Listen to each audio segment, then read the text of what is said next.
Alright, are we live? Yes, we are live on YouTube. Welcome, folks. We're about to start the net here shortly. So,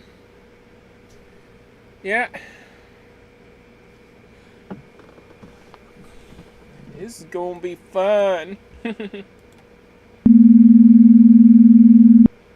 Node 2105. Alright.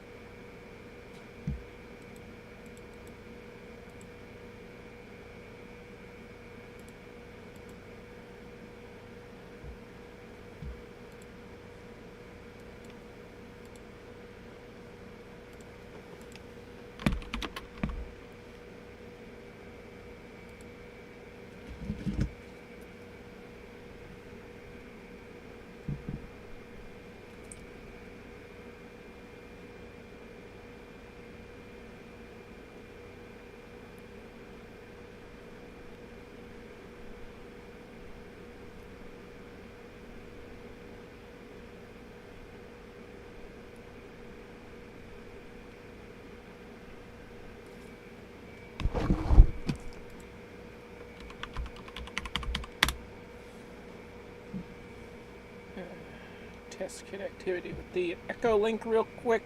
Make sure the conference is up and running.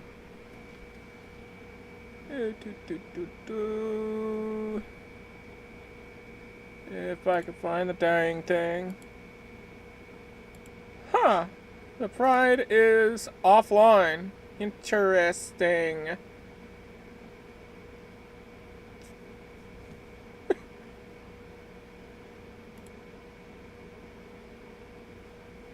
Interesting. Pride conference is offline. Well, I gotta notify the owner of that reflector or conference server.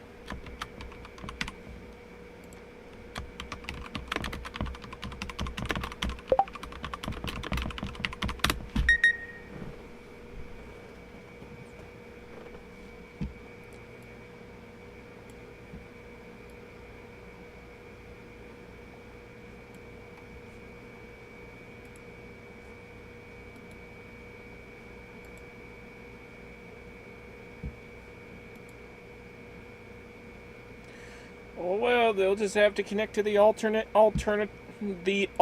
connection points. Yeah, it'll be fine. They'll make it over.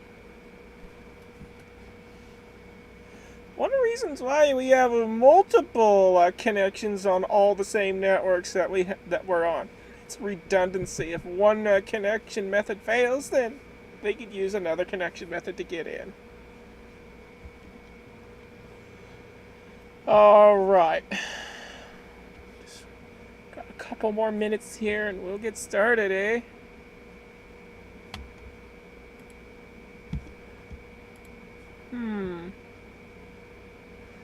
I wonder if DMR is even online. We'll do a connection check on that one real quick. Yeah, this has me curious now.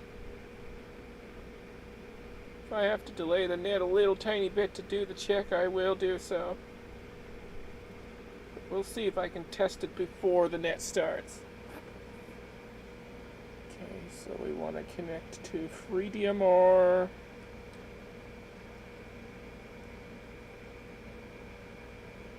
Definitely don't want to connect to the Bowel Movement network. I mean, Brandmeister network.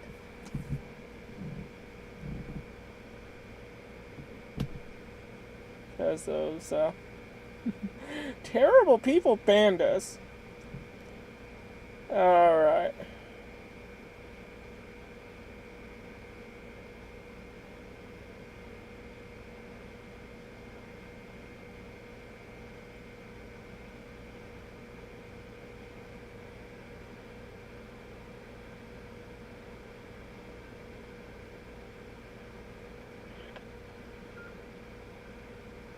Testing 1 2 3 Q. Testing 1 2 3 4 5 Oscar.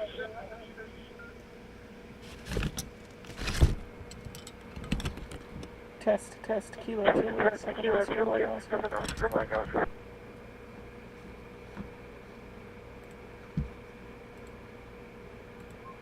Alright, we do have free DMR connectivity.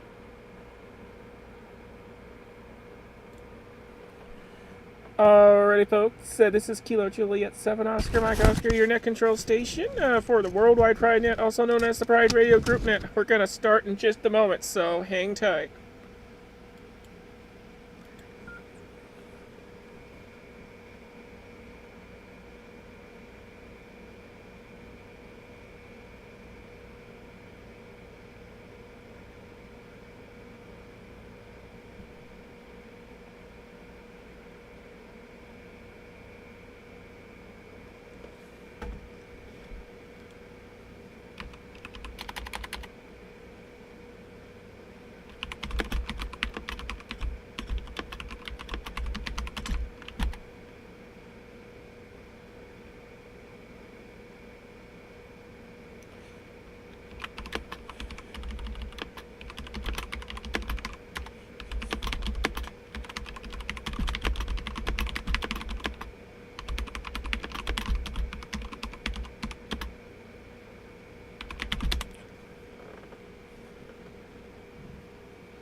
Alright, we're going to test TGIF connectivity.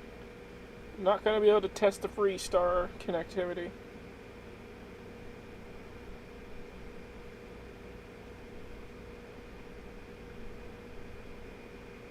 Actually, I'm not going to bother testing it. I'm going to assume that TGIF and Freestar are good.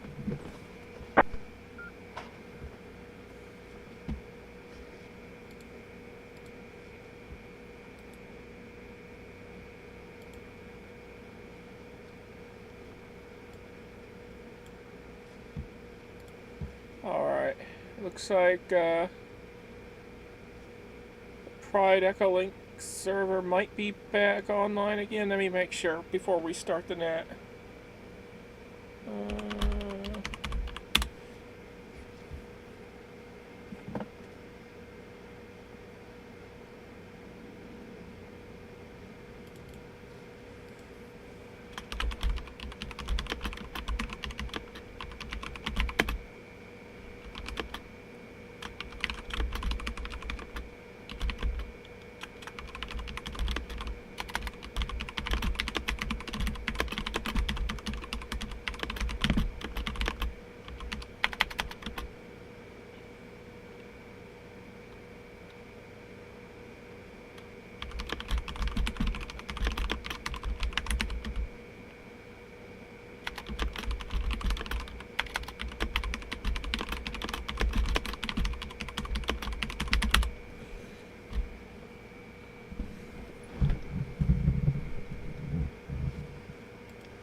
Alrighty, this is Kilo Juliet 7 Oscar Mike Oscar. One moment while we take care of some technical glitches. We'll have the net up here very shortly.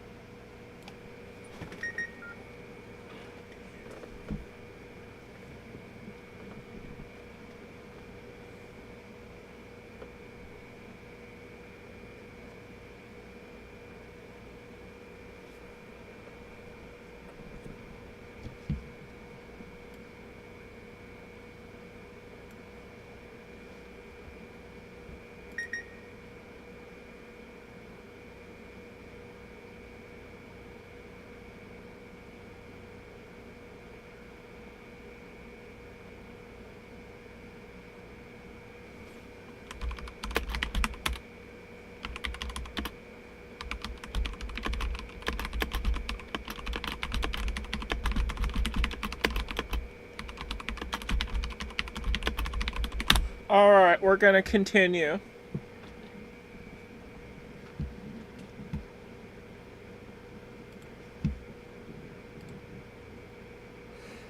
Alrighty, we're gonna continue with the net, so one moment while I reset. Kilo Juliet 7, Oscar Mike Oscar.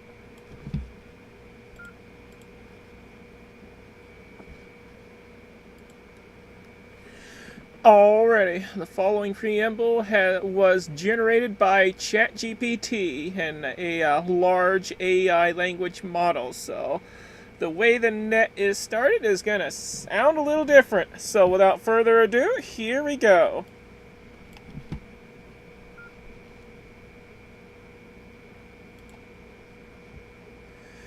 Welcome to the Worldwide Pride Net, also known as the Pride Radio Group Net. I'm Kimberly, Kilo Juliet 7, Oscar Mike Oscar, your net control operator. My pronouns are she, her.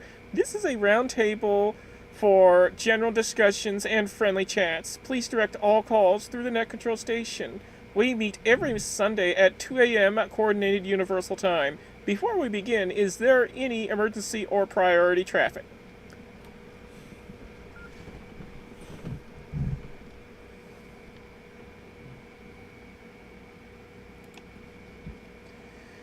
If there is an emergency at any time, please say break, break, and we will assist you promptly. This net is a safe place for members of the LGBTQIA+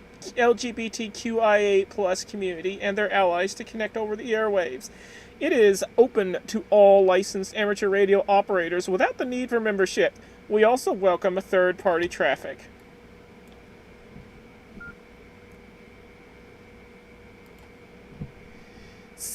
Speaking of memberships, the Pride Radio Group fosters an inclusive environment for learning, experimenting, and enjoying radio communications. We encourage, promote, and support diversity within the wider radio community. We share our experiences and knowledge, celebrate Pride on the air, and welcome all individuals. To learn more about the Pride Radio Group, join us, and gain access to our Discord chat room, visit prideradio.group. That is prideradio.group.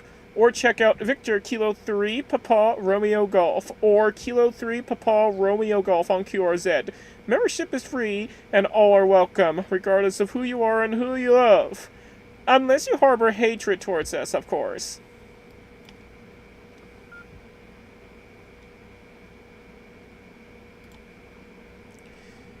This net is being relayed on the Pride Radio Network and its affiliated systems, including All-Star, Echolink, IRLP, DMR, YSF Reflector, WiresX, M17, NXDN, P25, and D-Star. Along with, what is it called now? Zello. There we go. Sorry. I'm a little scramble-brained at the moment. Along with Zello. It is also streamed live on Broadcastify and my YouTube channel, searchable by my call sign, Kilo Juliet 7 Oscar Mike Oscar. For more information on how to connect to this network or access our live streams, visit prideradionetwork.com. That is prideradionetwork.com.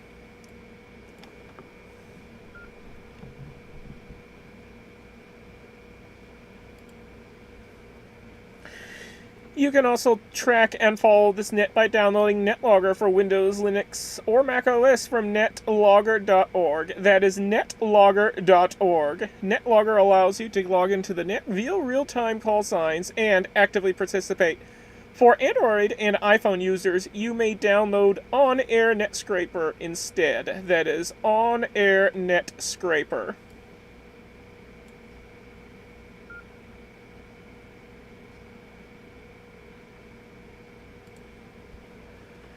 Now, before we start tonight's net, does anyone have news, announcements, or other items to share with the net and the Pride Radio Group?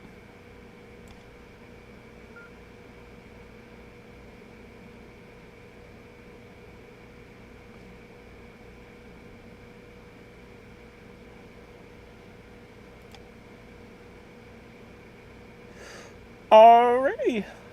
Let's move on to check-ins for the Worldwide Pride Net, also known as the Pride Radio Group Net. We'll begin with mobile stations, those short on time, and those who plan to participate briefly. If you fall into any of these categories, please come forward with your call sign slowly, twice, and phonetically. Feel free to share your pronouns as well. This is Kilo Juliet 7, Oscar, Mike Oscar, standing by for check-ins for mobile, time-constrained, and brief stations.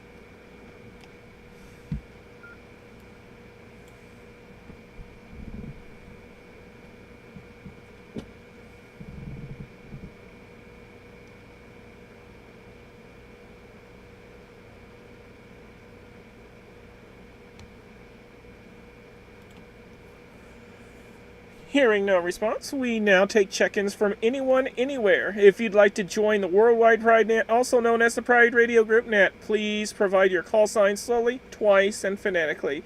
You may also share your pronouns if you wish.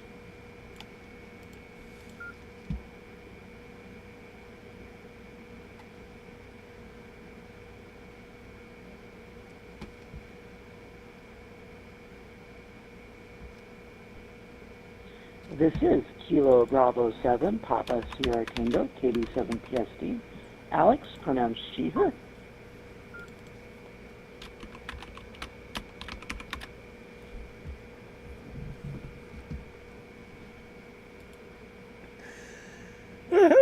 Alright, Kilo Bravo 7, Papa Sierra Tango got you down. I'm still getting used to this artificially intelligence-generated net script. this ChatGPT generated net script, so bear with me if I sound all monotone or weird. Alright, KB7 PST, we got you down. Who else is out there wishing to check in?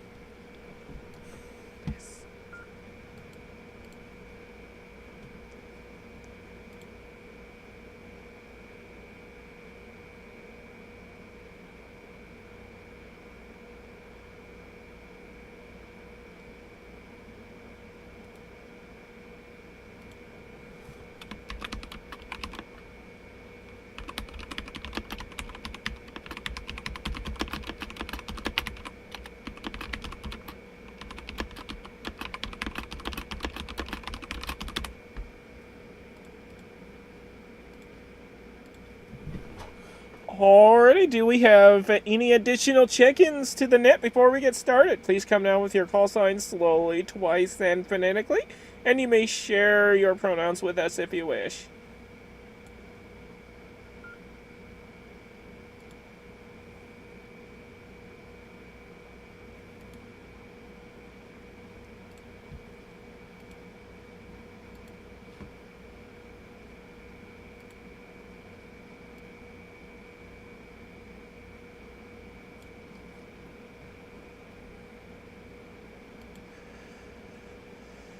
Oh boy, this might be the Kimberly and Alex show for a while.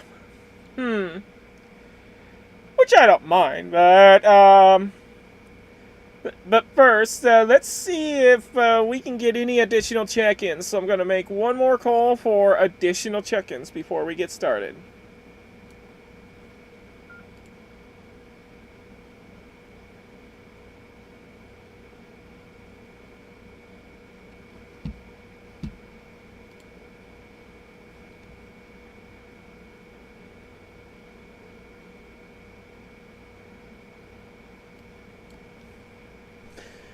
Alright, well, looks like this is going to be a really slow net tonight. Or it might start off slow and pick up in a little while. Who knows?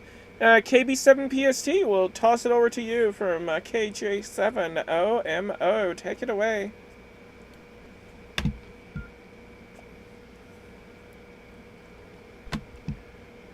Good evening, KB7 PST. Yeah, it's, I don't know what to talk about. It's been a kind of a weird week this week.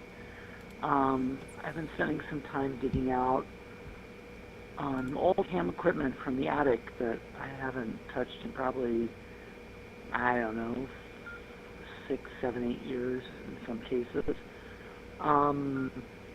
finding good things and bad things, finding antennas that work, a old TNC that has capacitors that have ballooned, and a disappointment. I dug out a Yaesu FT817, the original, before the redesigned finals boards, and thought, well, I'll make sure the finals work on this, plugged it into a watt meter, keyed it up, and maybe putting out 30 milliwatts when it's supposed to put out 5 watts. So I thought, well, I'll see if I can get replacement parts from Yaesu, and they don't make them anymore. If I want to pay for them to rebuild it into an FT818 and take the main board completely out, I can do that, but it's probably going to cost more than the replacement radio would. So a little bit bummed about that. I think it's going to delay my HF plans for a while, but otherwise a pretty good, words, they're hard. A pretty good radio week for me. KJ7OMO and the group, KB7PST.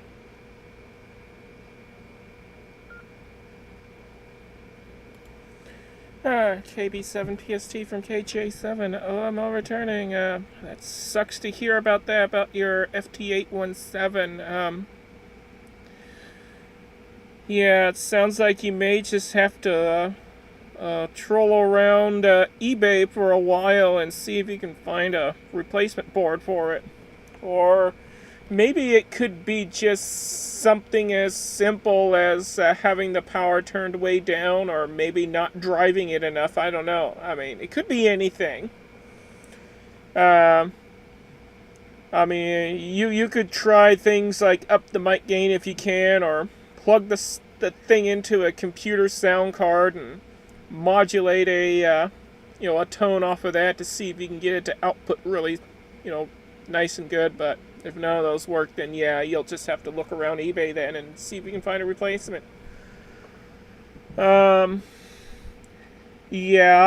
I've had similar situations with both of my 100-watt radios where they both just bit the dust completely, and yeah, I'm no longer able to transmit with those two, so I'm stuck with 10 watts for a while with my QRP rig. But hey, it's better than nothing. At least I can get on the air, right? Alright, let's see if there's anybody else out there wishing to check into the Worldwide Pride Net, also known as the Pride Radio Group Net. All I need from you are your call signs slowly, twice, and phonetically. And you may share your pronouns if you wish. This is Kilo Juliet 7 Oscar Mike Oscar standing by for any additional check-ins. Let's get some more people added to the list, y'all.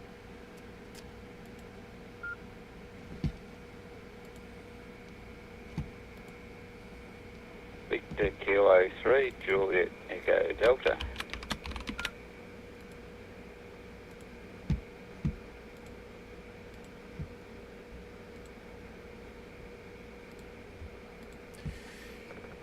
Victor Kilo 3 Juliet Echo Delta, got you down.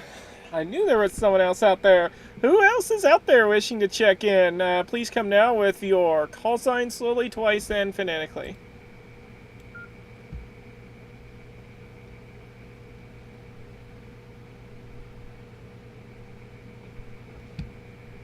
Kilo Charlie 2, Whiskey Alpha November. That's Kilo Charlie 2, Whiskey Alpha November.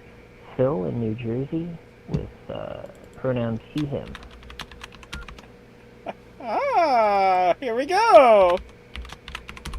We got more people, yay!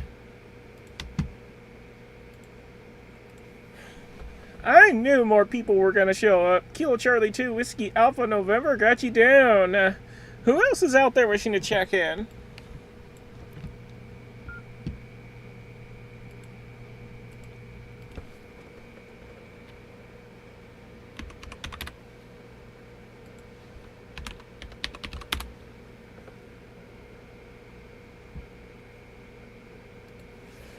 Alrighty, do we have anybody else out there before we carry on?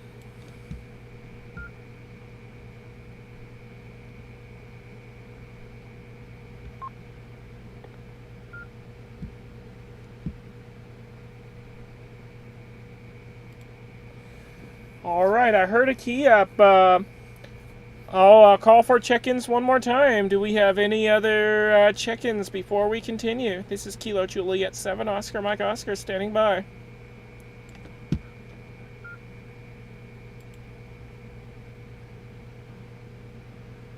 No, that was just me checking the Pride conference, which is back online. Turns out I'd severely broken some networking last night, but all fixed.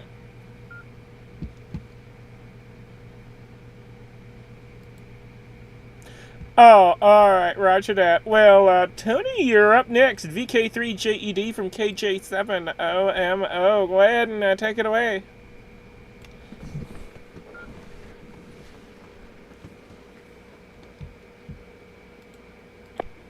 Yeah, g'day all.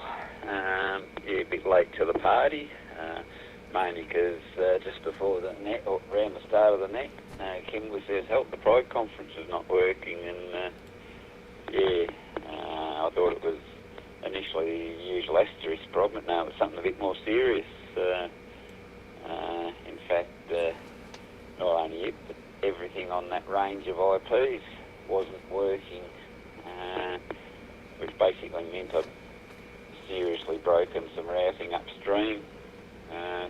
Fixed that.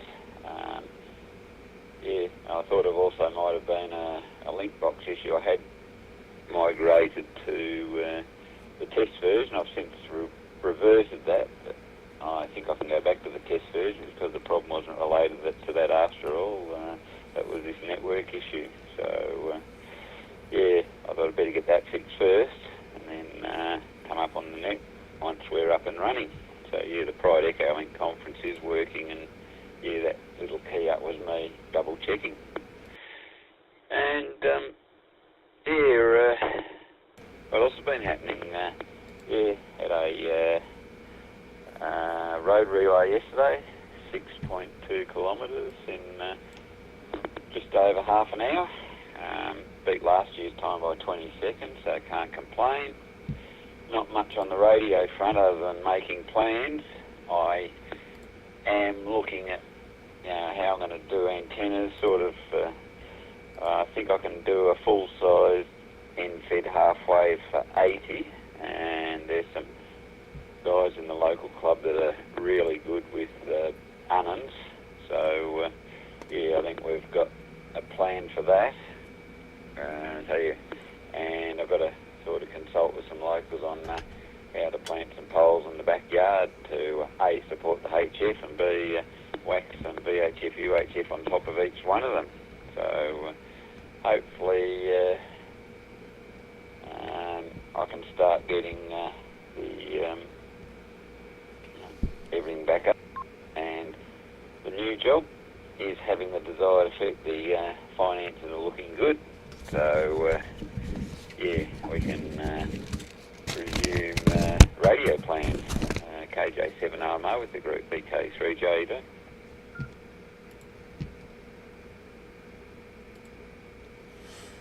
VK3JED from KJ7OMO returning. Copy that. Well, looks like everything's on the up and up, and you're having fun, and the other stuff is looking good. Finances are looking good. So looks like you got a lot of good things coming for you. The HF stations and all that stuff. Well, hey, I'm definitely looking forward to hearing you on the HF airwaves, and who knows, maybe we can work each other, though, with my limited power output. It'll be hard, but still worth a try anyways, because QRP occasionally has surprised me. KC2WAN, we'll toss it over to you from KJ7OMO.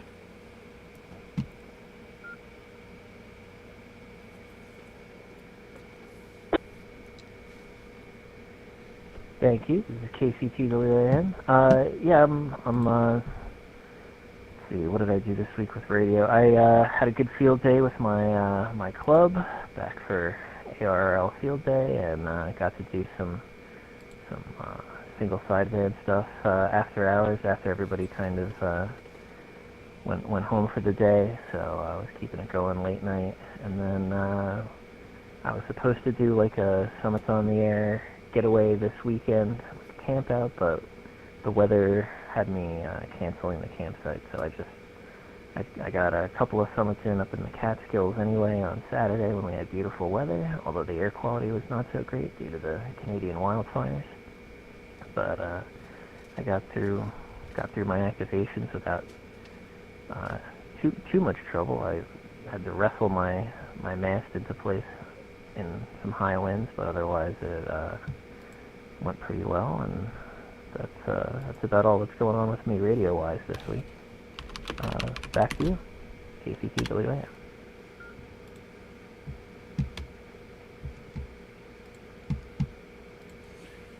Alrighty. Well, sounds like you've been busy with radio stuff. Awesome sauce. Yeah, I've did a few HF things myself. QRP, of course, because that's all I have available to me at the moment. And yeah, I managed to pull off a couple of PSK 31 contacts. I almost pulled off a voice contact, but the other station ate it away instantly before we had the chance to confirm each other's call signs. So that was a huge bummer. But hey, at least, I still managed to pull something off, so it's all good. Alrighty, we're at the bottom of the list, so before we kick it back up to the top, who else is out there wishing to check into the net? Please come down with your call signs slowly, twice, and phonetically, and you may also share your pronouns if you wish.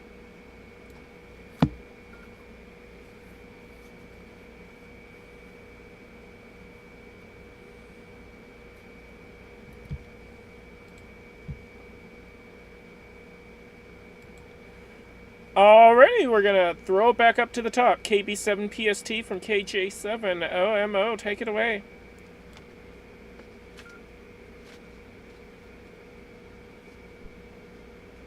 KJ7OMO in the group from KB7PST.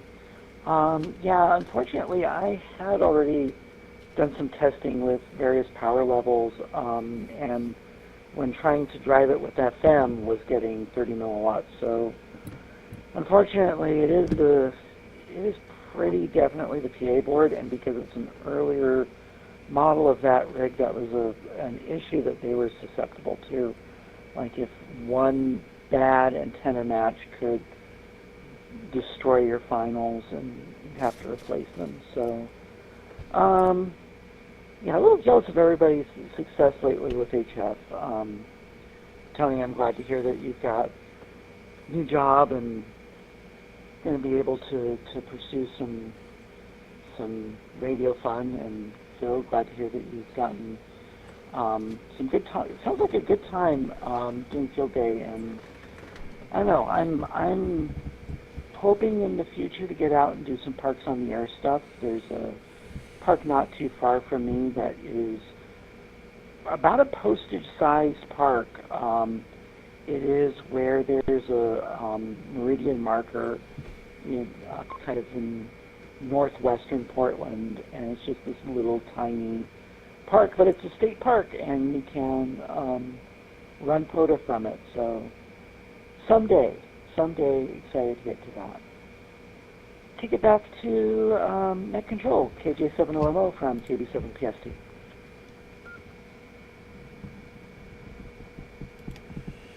KB7PST from KJ7OMO returning. Well, that's a bummer that the radio was completely toast. Yeah, the only thing you could try, if you're comfortable with soldering, is to yank out the finals from it. They're usually the MOSFETs, but yeah, you yank the finals out of it and solder in some replacements. You'll have to do some research and find out, the model of the finals you have, and replace them with either the exact same ones or ones that are, equivalent to the ones they put in the radio, and see what happens. Anyways, VK3JED from KJ7OMO, we'll toss it back to you.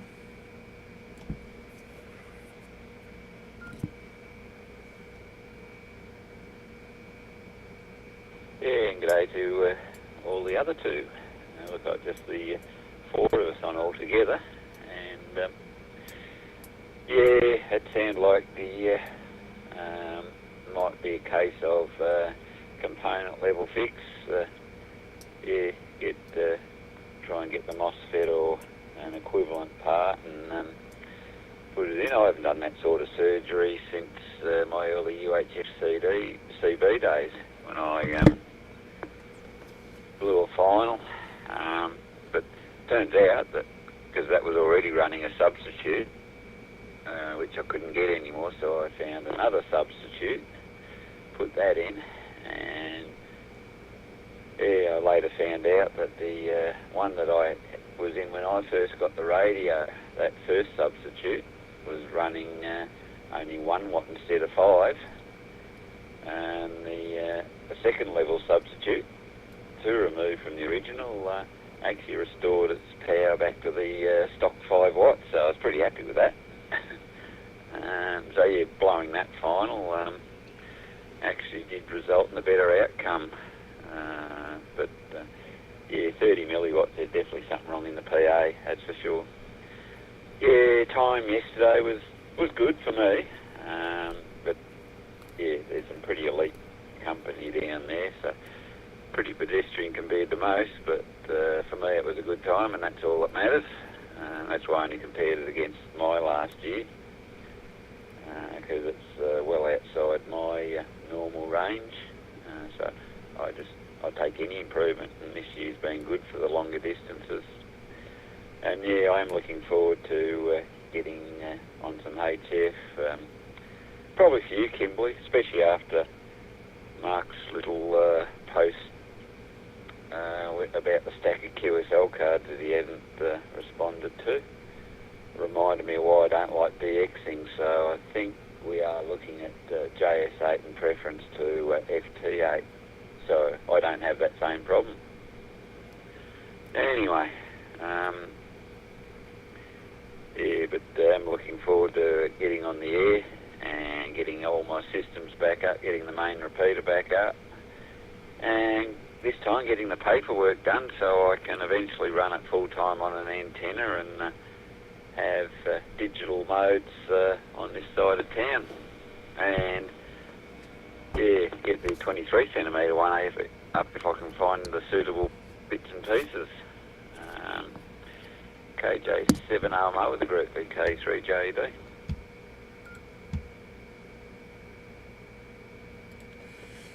VK3JED from KJ7OMO returning. Yeah, copy that.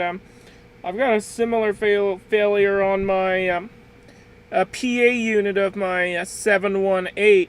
And I use, as many of you know, well, you know this for sure, but the other two don't. But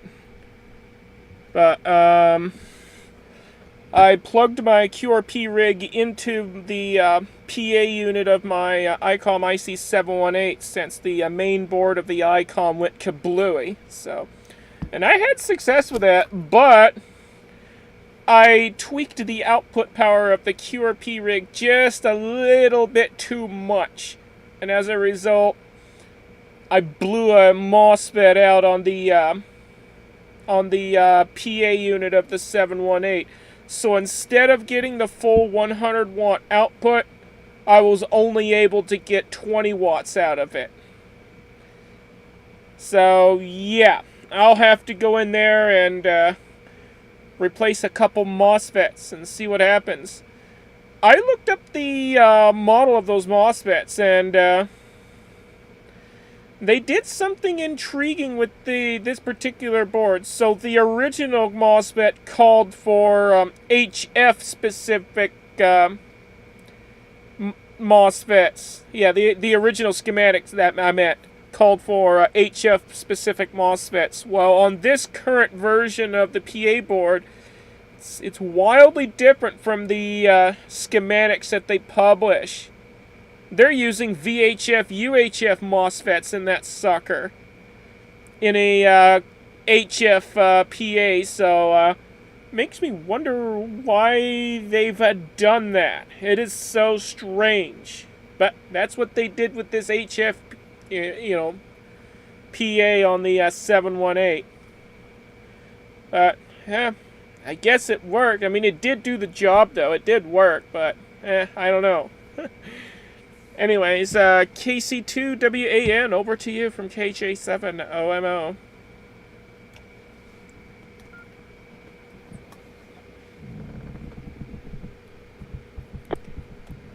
It's KC2WAN. Yeah, I was going to ask why you're stuck with QRP, but I guess you just answered that question if you're having that problem with the 718. I do only QRP at the moment myself. I've just got a few little kit-built rigs like the True SDX, and I've got a couple of those QRP Labs radios, although I just blew out something in my QDX. I haven't had a chance to track down what the problem is, and I'm not quite as technically inclined to be able to do that kind of troubleshooting to begin with, so we'll see how that goes. But yeah, I don't really have the right setup here at my apartment to be able to get an antenna up permanently, so I mostly just do summits and parks on the air, and when I can get over to the Club Shack, I'll play around with that once in a while. But yeah, that's most of what I've been doing is just focusing on the summits on the air stuff, and try and get out and do some hiking when I do my radio, and get some actual exercise for once that way. But yeah, it's about it for me. Back to you, Kip.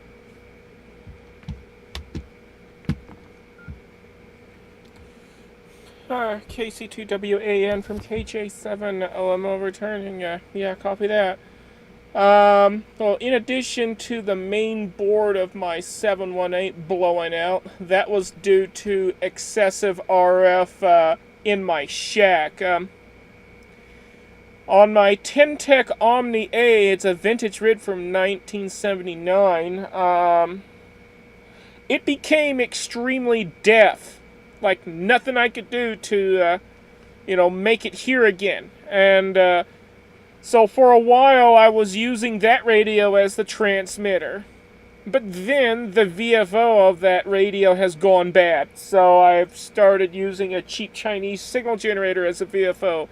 And that worked for a while. But now the rig has started to become highly unstable on the air. And the signal at outputs would like wobble around like mad, so I decided that it was best that I permanently retire that rig, because yeah, it's just one problem after another on that old rig. And I did try and pull its PA unit out and use it with the QRP rig, but the circuitry of the old vintage rig is far too complex for me to figure out how to tie that into my QRP rig, so I decided to just not mess with it. So, yeah. I'm, all I have is 10 watts, and that's it. Or 20 if I want to go through the trouble of hooking my 718's PA back up again, but well, knowing that thing, something else might blow out, so. Anyways, we're at the bottom of the list, so who else is out there wishing to check into the Worldwide Pride Net, also known as the Pride Radio Group Net? All I need are your call signs, slowly, twice, and phonetically, and you may give us your pronouns if you wish. This is Kilo Juliet 7 Oscar Mike Oscar standing by for more check-ins.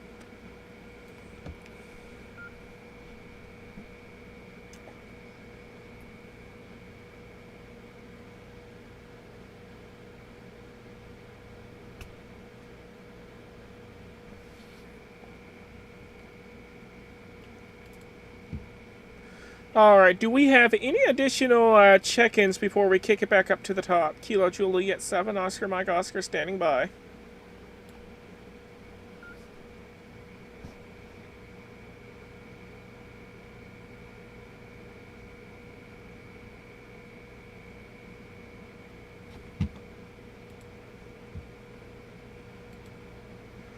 Alright, hearing nothing.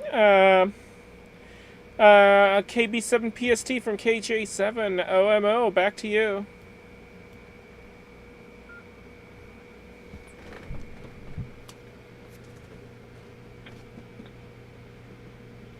KJ7OMO in the group, KB7PST. Yeah, it's interesting that the 718 uses VHF MOSFETs because the my low rig, the FT817, also uses VHF MOSFETs. So, I don't know. I am not that great with RF engineering to know, like, why you would want to do that. I know that the 817 is supposed to cover 160 up through 70 centimeters, and so there may be something in the design where, like, using a VHF MOSFET or a UHF MOSFET is more efficient somehow.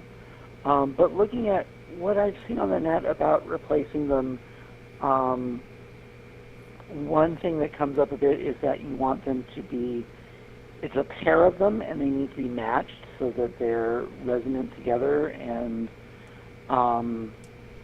yeah, as I said before, my RF engineering's knowledge is not that great, and I'd be, if I knew what to solder, I would probably be good at it and would be fine to do it. But you know, knowing what to solder is the part that I would struggle a bit with. So yeah, I've bad luck with HRF rigs. I've had a bit recently. I've got an old Kenwood TS440 that's in storage, and Kenwood, in their wisdom, during the 80s, put a sealant on the inside of the rig to sort of harden it for mobile use, so that like components wouldn't wiggle around and stuff. And well, turns out after a couple decades, that sealant becomes conductive, and so you end up with parts of the rig talking to other parts of the rig that it isn't supposed to, and getting a bunch of failures that way. And because it's like a sealant that's on top of a lot of the components, the only way to really fix it is to take every bit of that sealant out and then desolder all of the components and essentially build most of the rig back from scratch. And there were one or two shops that would do it up until maybe 5-6 years ago, and I don't know that it's worth it anymore. So probably some savings in the future for me for a new HF rig. Yeah. The other sort of radio success I've had recently, two of them actually. One was getting an antenna finally back on the car. I haven't had a antenna since we've had this new car, which is a 2007 Prius, so we finally got a VHF, UHF antenna up on there, and that'll be nice for driving around town and long trips to Seattle. And then DMR-wise, finally got a more comprehensive code plug written that's got most of the repeaters from Washington, Oregon, parts of British Columbia, all programmed in. So we're going on a little trip later this month to Seattle, so it'll be nice to be able to hit some of the repeaters up there while we're on vacation. KJ7OMO in the group, KB7PST.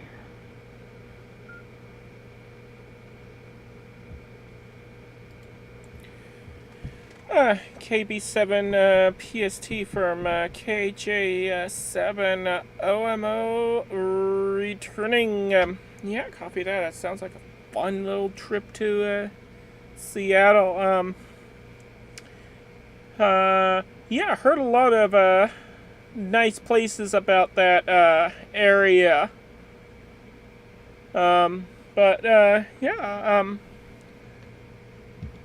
And yeah, getting back to the the you know, PA situation that I have here. I mean, sure, I could operate that thing at 20 watts, but the difference between 10 watts and 20 watts is extremely marginal. So it would not benefit me any at all to have that extra piece of equipment running there if it isn't going to be running at its full capabilities. So I decided, since the difference is only minute, I decided that it's just not worth running it. Anyways, VK3JED from KJ7OMO, back to you.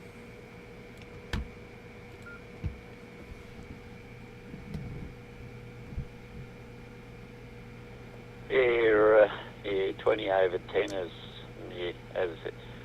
except in marginal FM conditions. Other than that, it's generally not worth it.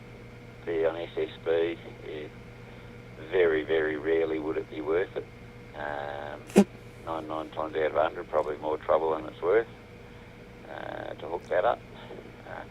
I've got to work out what I'm doing, see what state the old ICOM I've got is in.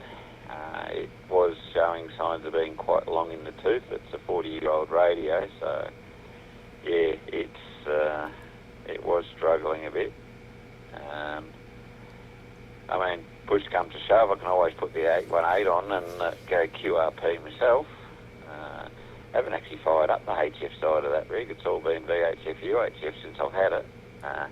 And it's done a lot of M17. That's probably the mode I've used on it most, followed by FM.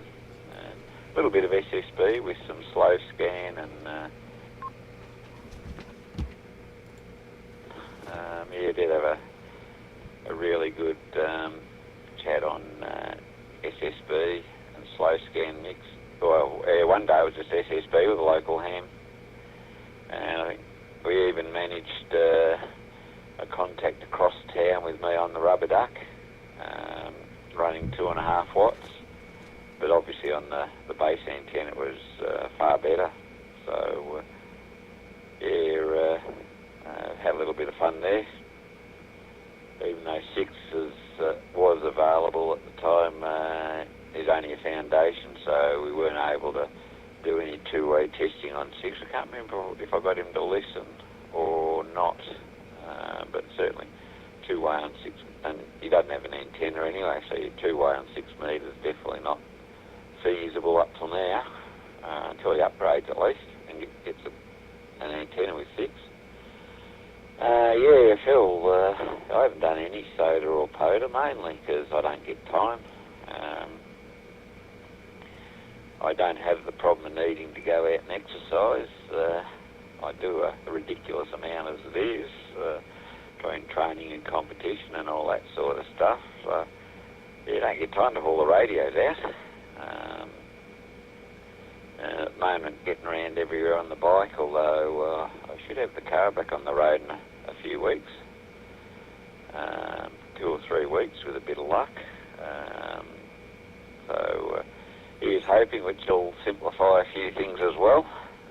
Certainly make those 5:30 starts a bit easier, although it's been quite nice going out on the bike in the morning.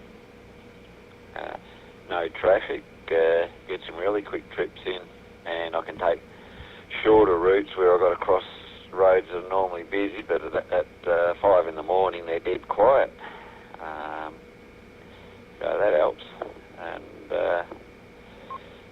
it's funny how videos go. Idea. 7, 1, 5, 4. Looks Time like out. 30 or 40 years later. And then there's the weird decision, like what were ICOM thinking, disabling AM in the 80s vintage radios. I did do the AM transmit mod on my 745, and the AM actually does sound quite nice in it, but I didn't like the sound of a mode that I couldn't transmit on just because they left a little bit of circuitry out. They only took an hour or 2 of my time to fix. Anyway, as for that race, yeah, 6.2k, that's about 3.88 miles for the Americans, so did that in half an hour. KJ7 OMO with a Group BK3JD.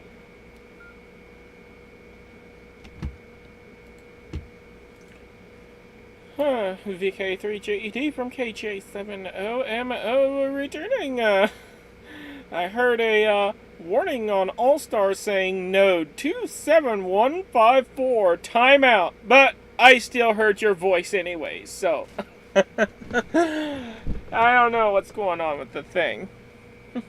But at least you didn't bite the alligator, even though All-Star said you did, so, weird. Anyways, KC2WAN from KJ7OMO, we'll toss it over to you.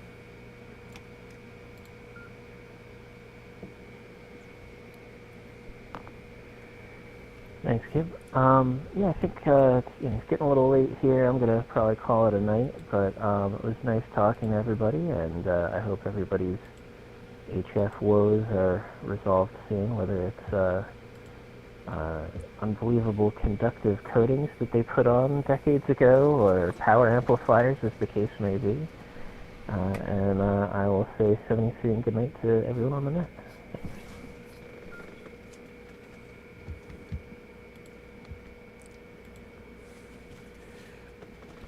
KC2WAN from KJ7OMO returning. Yeah, a little bit of band condition spray here, and a little bit of SWR grease there, and you should be good to go. Hi. Alright, well, you have a good night, and I shall say 7-3 to you, and yeah, thanks for stopping by and hanging out with us. We look forward to hearing you on the next one. Alrighty, folks, we're at the bottom of the list, so who else is out there wishing to check into the Worldwide Pride Net, also known as the Pride Radio Group Net? All I need are your call signs slowly, twice, and phonetically, and you may include your pronouns if you wish. This is Kilo Juliet 7, Oscar Mike Oscar, she, her, and I'll be standing by for more check-ins to the net.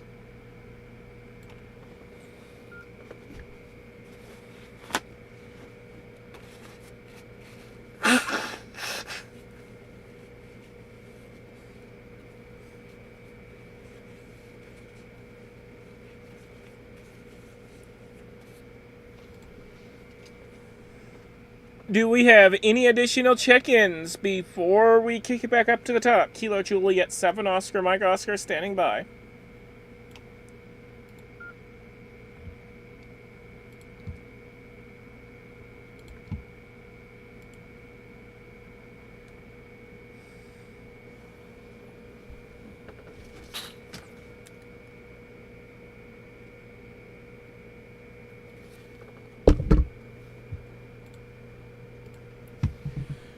Alrighty, if you are not able to check in via voice, you're welcome to check in via NetLogger, WinLink, Discord, Mastodon, the YouTube live stream, or you could send me an email. I'm good on QRZ.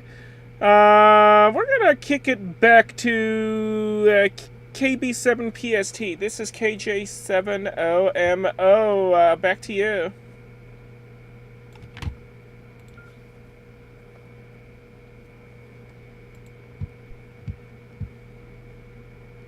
Thanks, Kimberly. KG7OMO in the group KB7TST. That's an impressive list of check-in methods. That is quite a lot. There's probably a few things I could think of that aren't covered, but it sounds like most things are covered there. Yeah, it is wild to think about some of the design decisions that like radio manufacturers have made over the years. The 817 and 818 having a front and back antenna connector, which is kind of really wild. Like, I haven't seen like a switchable, essentially a radio with an antenna switch built into it, but no built-in antenna tuner, which would be a much more useful. I don't know. I think it would be like, if I had to choose between two antenna connectors or a built-in ATU, I would have taken the ATU. Yeah, and some. I know Kenwood's made some weird design decisions. Some of them are like right at the top of my head, but I can't like quite think of them.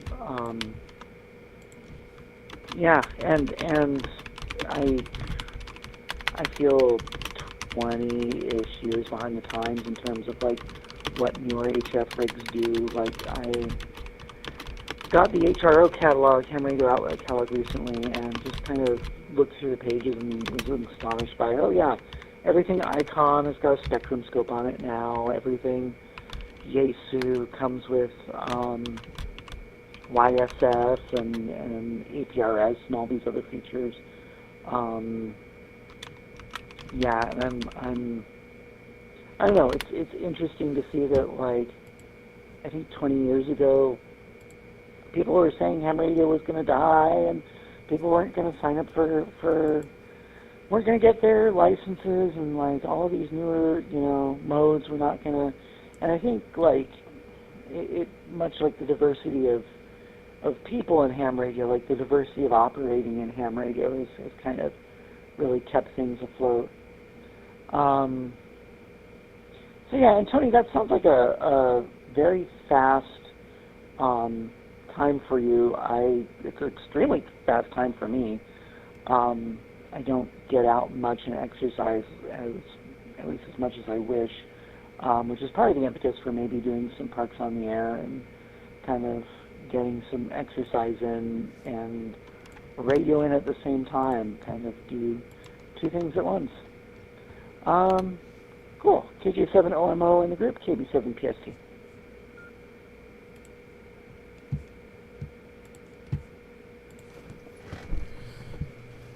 KB7 PST from KJ7 OMO returning. Not much to say, but yeah. As for the check-in methods, I want to give folks here plenty of opportunities to check in. So yeah, as long as they hear the as long as they hear the net and they want to check in, they can go ahead and check in via any of the methods that that they could reach me with.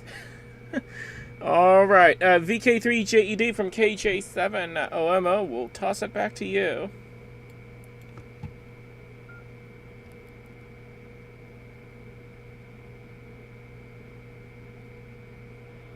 Yeah. I second the comment on the diversity of operating. I think, from my point of view, I think amateur radio, particularly in the last 20 years, has got a lot more interesting as all these new modes have come up, and things like the IP-connected modes have made international communication far easier. And then the digital modes, starting with PSK 31 in the 90s, and then and then the other computer generated, to today's FT8 and JS8 call, they've revolutionised weak signal operation. There's so many more things to do now and so many more ways to do it, and the gear itself just keeps getting more and more sophisticated. And at the turn of the century, some experts said that software-defined radio is the future, and that future now is coming to pass with although a lot of efforts still trying to emulate the old analog circuitry. But we are seeing more and more inroads into SDR, and when people sort of start breaking away from old ideas of 3 kilohertz bandwidth on HF and 12 or 16 on VHF, and just playing with different numbers. And before you start quoting regulations, I will remind you that I'm not in the US, so not subject to FCC rules and the mode limitations that you have to suffer under over there on HF, unfortunately, which often holds the rest of the world back. So I think it has improved a lot, and it's just going to get better.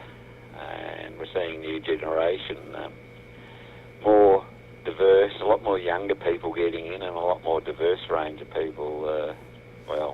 Pride Radio Group itself showing examples. And then, beyond that, it just gets better. As for my time, it's, if you look at it compared to the average population, it is quite fast. But if you look at it against the crowd I was with, it was one of the slowest times. I was with the best distance runners in the state, so I was actually probably one of the slowest times out there. But yeah, if I rock up to a local fun run, I'm in the top 10 out of 200. So it's all a matter of the company you keep. But then again, most of these same guys that I was with yesterday, a number wouldn't even survive my normal type of race, the sprints, without doing a hamstring, and of those that do, very few would achieve the speeds that I do. So it's literally horses for courses. That's another thing. I will always say, get your exercise, and if it takes soda and powder to do it, well, it's as good a way to do it as anything. KJ7OMO, the group VK3JD.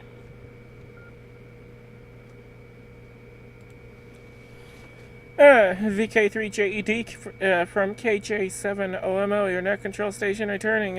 Copy that. A lot of people indeed thought that ham radio was dying, but, well, hey, guess what? It is thriving, it is flourishing, and it is growing. Especially with the introduction of all these digital modes, and new digital modes always popping up. Yeah. Ham radio is very much alive and well, and now AI is starting to creep up on amateur radio now, and we'll have to see how that goes. If there's AI-based technology that'll help us decode CW or something, that would be awesome, but I haven't found one yet. But they're starting to integrate ChatGPT with ham radio, so that's some pretty wild stuff going on there. And I see more and more younger people sign up for the hobby all the time. Like there's always new call signs being assigned. So yeah, that's proof right there that ham radio is still very much alive. And it's going pretty good. We've reached the bottom of the list, so let's take a peek out there in Radio Land and see who else is out there wishing to check into the Worldwide Pride Net, also known as the Pride Radio Group Net. All I need from you are your call signs slowly, twice, phonetically. And if you like, you may give us your pronouns as well. This is Kilo Juliet 7 Oscar Mike Oscar She Her, and I'll be standing by for any additional check-ins to the net.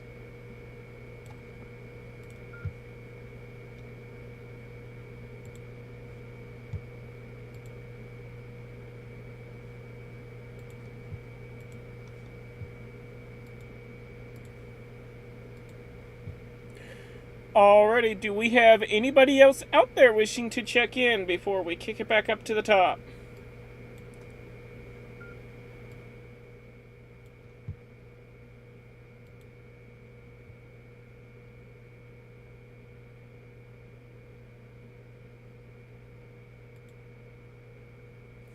Gee whiz, this is very quiet. Normally we get about 8 to 10 people and sometimes up to 16, but wow. It is really slow tonight. Anyways, as a reminder for those of you who are unable to check in via voice, you are welcome to check in via Discord, Mastodon, the YouTube live stream, WinLink, and email. I'm good on QRZ, so if you look me up on QRZ, click on my email, you can check in that way as well. And of course, any other way that you are aware of that you are able to reach me. Alright, KB7PST from KJ7OMO, we'll toss it back to you.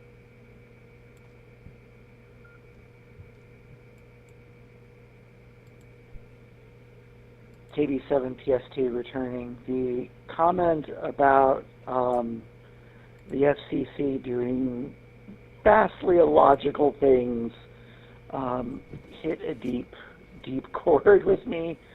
I can remember, like, very early AX25 packet, the FCC going back and forth about whether embedding your call sign in the packet was sufficient enough identification, and there were options in quite a few TNCs at the time that you could set a CW ID every 10 minutes so that you were properly identifying, because they couldn't determine whether the ID that was embedded in the AX25 packet was sufficient enough for legal reasons. It baffles sometimes, and I think it's like any regulatory agency. Like it's a lot of legal entanglement, and yeah, there's some stuff about, and I haven't looked to see if this is the case, so I'm operating off of probably 10 to 15-year-old memory, but there's some stuff about like the maximum bit rates on HF, and they're just, it's absurd. It's absurd, and it holds us back. And for a hobby that's supposed to be about experimentation, particularly, like making sure that hams have the opportunity to experiment a bit and to try new things, I think that's the thing that, like, it's the thing that really keeps ham radio relevant. Like, I think, I don't know. That's my 2 cents on the subject. And yeah, your time is going to be certainly much better than my time in the same situation. Yeah, I think the last race of any kind that I participated in was probably in high school, and it was a fundraiser for Susan G. Komen, cancer charity here in the U.S. So it's been a long time, and that was not not based on time, but it was pledges for a number of laps around the track. It was fun. Got to spend a lot of time hanging out with friends at the time, but yeah, no competitive racing for me. So yeah, KJ7OMO in the group, KB7PST.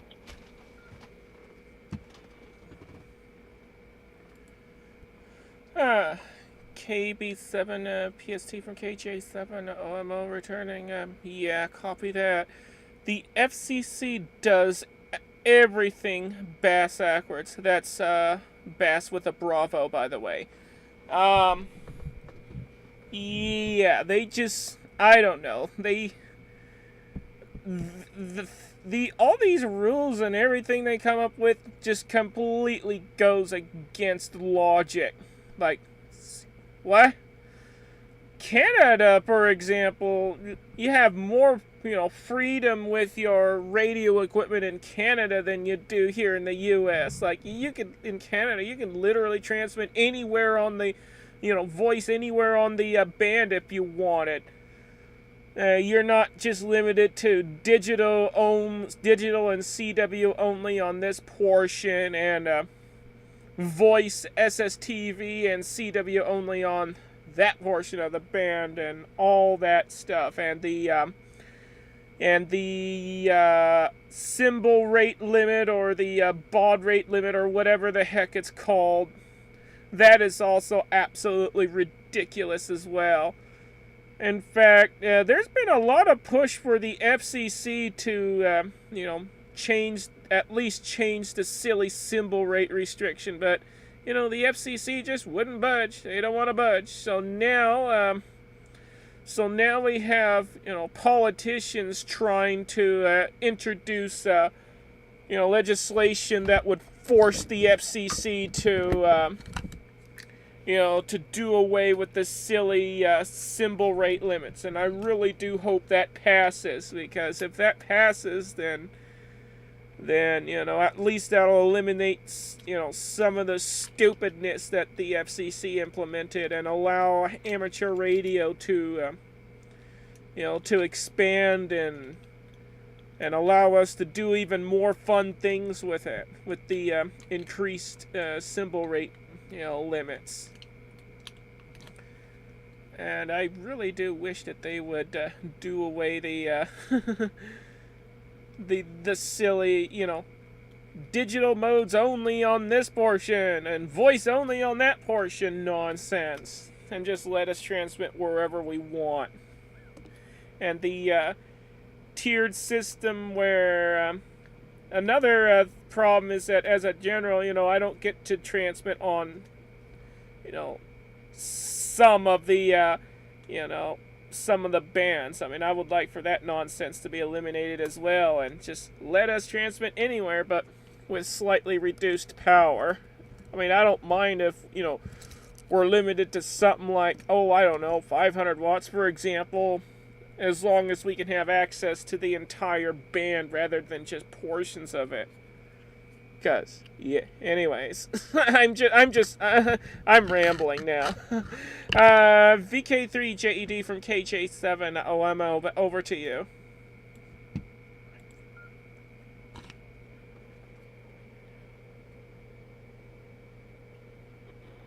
Yeah, I think I opened the hornets to this, but I have this thing when people start quoting FCC regs and say, you can't do this, I just respond with a little bit of code, or it's written like it's code, that USA equals world, or programming type code for USA not equals world, to remind people, because our regulations here are much more like the Canadian ones in that sense.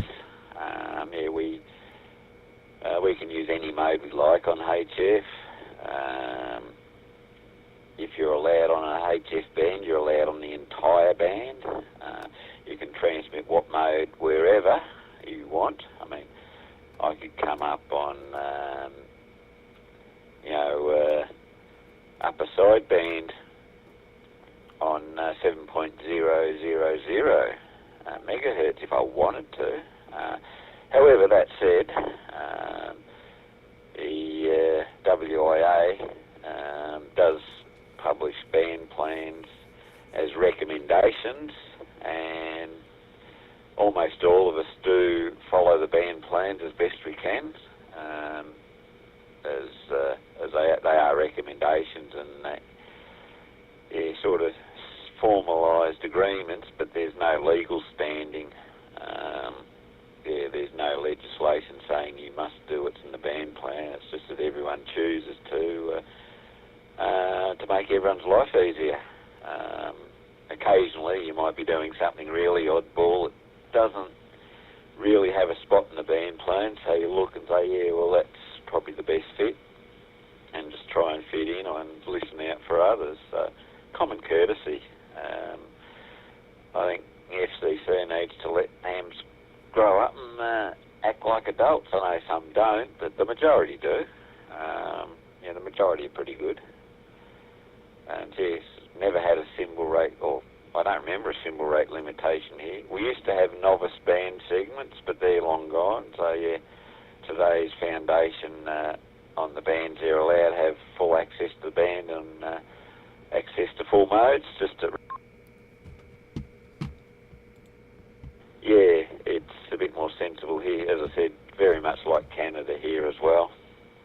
And as for the times, I do love the competition. I think that's my ADHD side.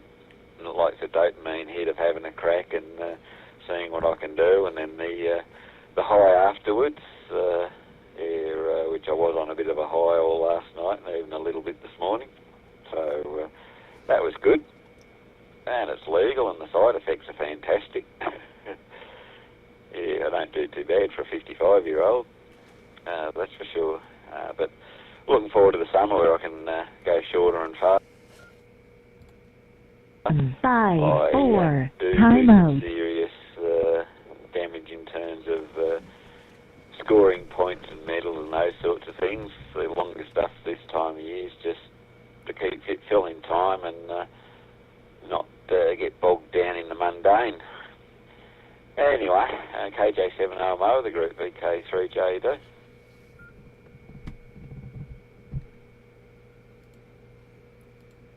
VK3JED from KJ7OMO returning.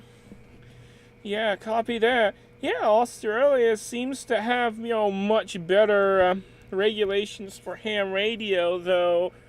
The one major complaint that I have about the Australian ham radio rules is that Foundation users only get to have 10 watts. What? Seriously? You can't do anything with 10 watts. Come on, give Foundation users at least 100 watts. And standard users having 50 watts, well, they could, be bumped up to what advanced users have now, 400. And then advanced users, yeah, of course, give them a kilowatt. And I think that would be more fair, Foundations having 100, standard having 400, and advanced having 1,000. That would be a lot more fair. Though at least here in the U.S., hang on a second, but here in the U.S. it's kind of strange where technicians have severely restricted HF allocations, but generals, they immediately get to have 1,500 watts on HF, and then extra, well, obviously they get 1,500 watts as well.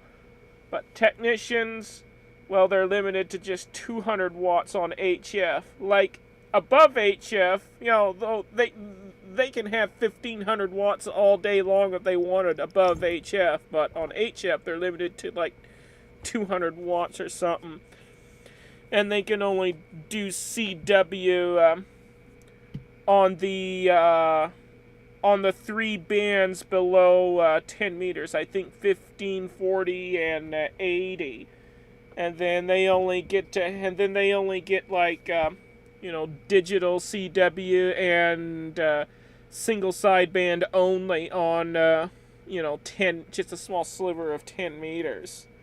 I know there is a proposal to modify the technician class, allocations some so that technicians can have digital and voice on 15, 40, and 80 instead of just CW only. But I don't know, for some reason that got pushed into the back burner. So I don't even know what's gonna come of that, if anything's gonna come of that at all. But I do hope that something will come of that, and that technicians can have a little bit more HF freedom, because apparently your Foundation users in Australia, they have pretty good amount of freedom on HF. Anyways, we're at the bottom of the list, so who else is out there wishing to check in? All I need are your call signs slowly, twice, and phonetically, and you may give us your pronouns if you wish. This is Kilo Juliet 7, Oscar Mike Oscar she her, and then let's see if we can add some more call signs to the list.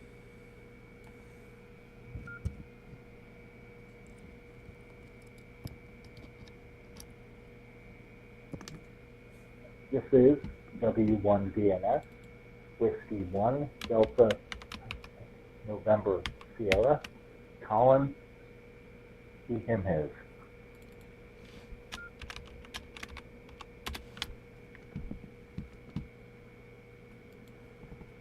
Alright, Whiskey 1, Delta, November, Sierra, got you down. Who else is out there wishing to check in?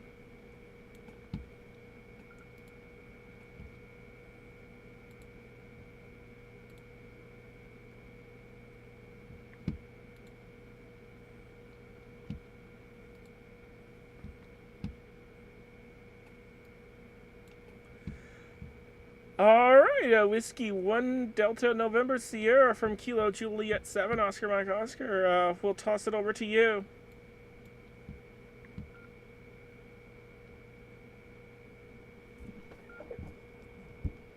All right then, W1DNS. Colin, Connecticut, USA, just outside of New York City. I've actually been trying to join via CMR for the past hour or so. Still, though, it sounds like I've got to check my radio programming or my hotspot. I can hear everything over the DMR. I've tried to transmitting a few times, nothing has come through. That's on me, though. Long-time listener, first-time caller. Fortunately, I've got the Echo News app on my iPhone, so that appears to be working. Let's see here. I've been following you on Mastodon for a little bit. This is my first time checking in on a worldwide net. Pretty good so far here. As far as U.S. technician limits go, I think the purpose of that is to get everybody accustomed to operating on VHF and UHF prior to jumping on the HF, especially because that can propagate a long way. I think they're just hoping people will use local frequencies and repeaters and get used to ham radio before they jump into everything else. As far as bands and modes go, maybe we can modernize that part a little bit. But I think I see why we have these restrictions in place. Back to net, W1DNS.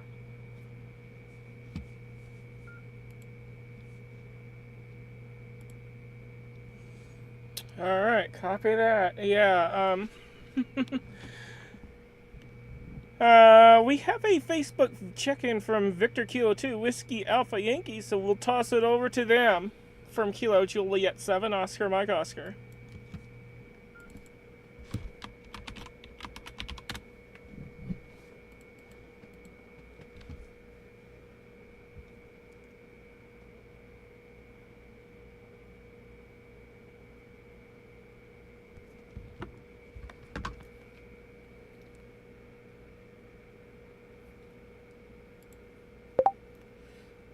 Victor Kilo 2 Whiskey Alpha Yankee, are you able to hear us? This is Kilo Juliet 7 Oscar Mike Oscar.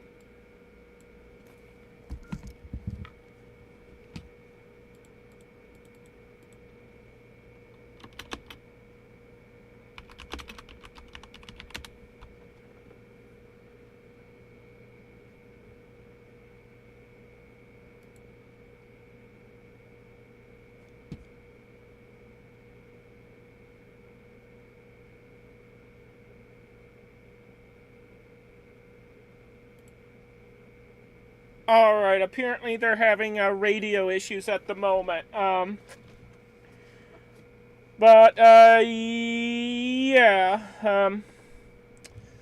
Well, I do disagree with the restrictions that technicians have. I mean, since they already have, 15, 40, and 80 meters on CW only, might as well give them a little bit more than that. Alright, KB7PST from KJ7 OMO. We'll toss it right back to you.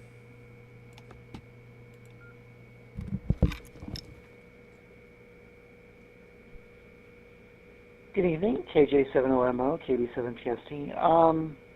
Welcome, Colin, W1DNS. Interesting call signs. We've had a wide area network in KC2WAN and domain name service in W1DNS. That's something I often complain about when things don't work at my day job. Yeah, the U.S. licensing structure. I was first licensed as a no-code technician back in the day, and what's the current HF allocations for technicians used to belong to novices. So if you were a novice and passed the 5 words per minute CW, you had all of those sort of limited HF permissions plus the 220 band and a chunk of 1.2 gigahertz. But then a codeless technician had everything from 6 meters up, but no HF. When they finally dropped the code requirement altogether in the US, all of those novice HF permissions suddenly got grandfathered into all of the technicians' permissions at the time. So there's this it's a weird vestige of how, like, the U.S. used to do radio licensing, and just, I don't know whether it's good or bad. As a technician, that little chunk of 10 meters that you can do voice on was really precious to me at the time, and like getting some good E-skip propagation on 10 meters every once in a while was a real treat. So yeah, that's, I don't know, it's nice to see how other countries do it. I think there's a lot we could learn, and I think there's a lot that we restrict unnecessarily, but it's still good. Still a good hobby to be in, and still, you know, I'll take the regulations with everything else, sunspots and everything else that influence radio. KJ7OMON Group, KB7PST.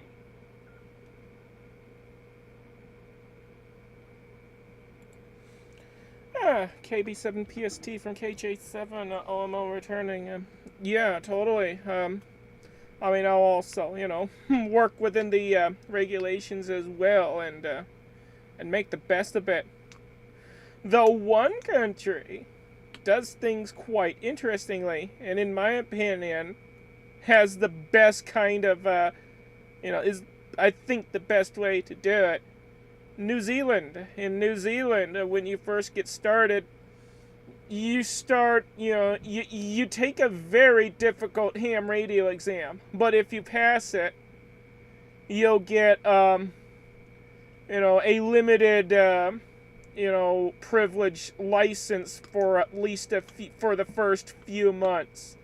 And in order to elevate your license, you have to make 50 QSOs and log them. Once you reach those 50 QSOs, then you wait until the end of your probation period. And once you're at the end of the probation period, you submit your log to the New Zealand government. And if everything looks good, the New Zealand government will automatically give you the equivalent of, you know, their equivalent of our, you know, the U.S. extra class license. And then that's it. If you fail to do all that, however, well, hey, guess what? Your license gets terminated and you have to start all over again from scratch. You have to do the exam again, and then you have to, you know, do the 3-month probation period again and get another 50 contacts. But, yeah, the way New Zealand does it is quite interesting. Very interesting, and I really do like how they operate things over there in New Zealand. VK3 JED from KJ7 OMO, over to you.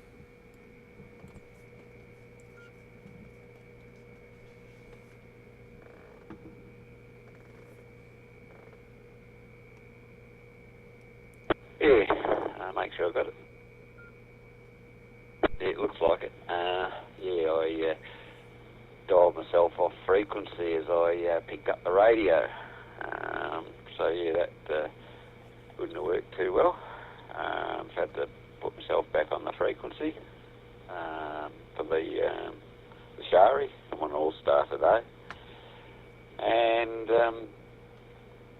yeah, well, that's got its traps too, because it tends to discriminate against people who are not operators, because I've known a number of people who almost never get on air in a conversational sense. They don't rag chew. The only time they come up on air is to do test transmissions and maybe occasionally talk to a friend, but they're not conversationalists. They're pure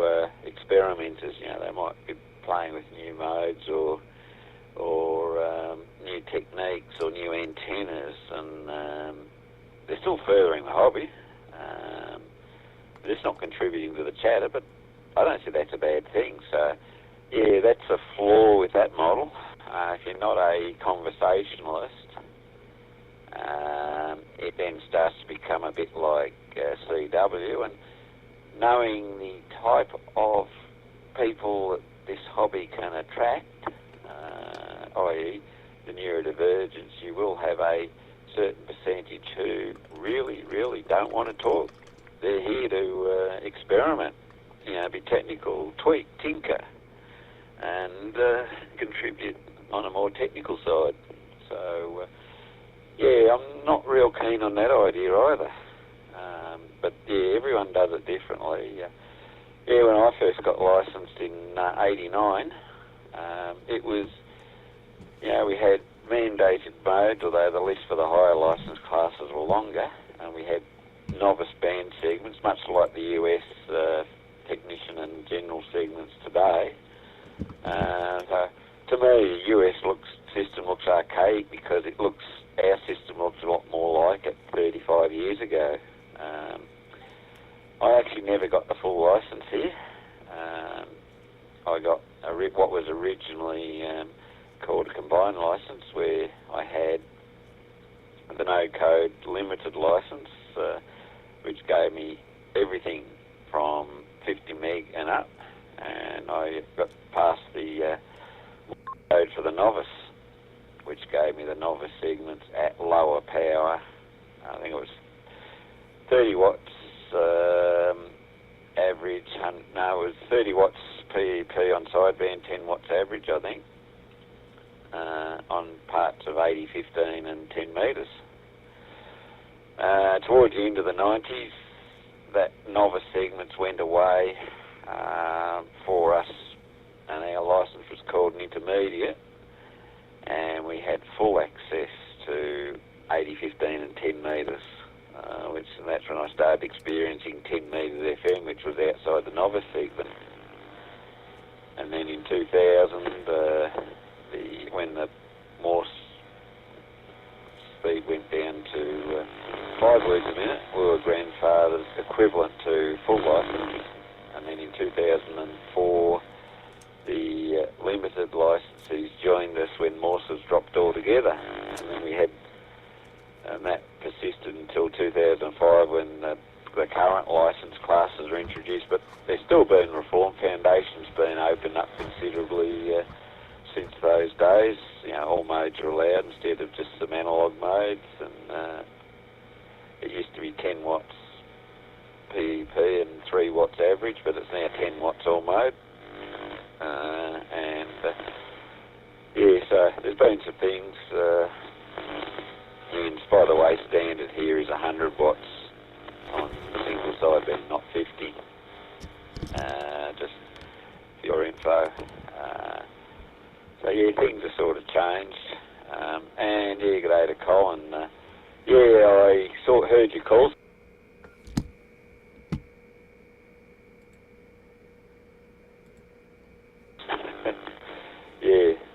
Plenty of little.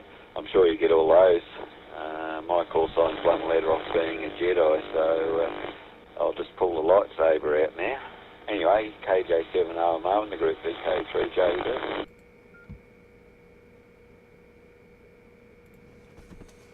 VK3JED from KJ7OMO returning.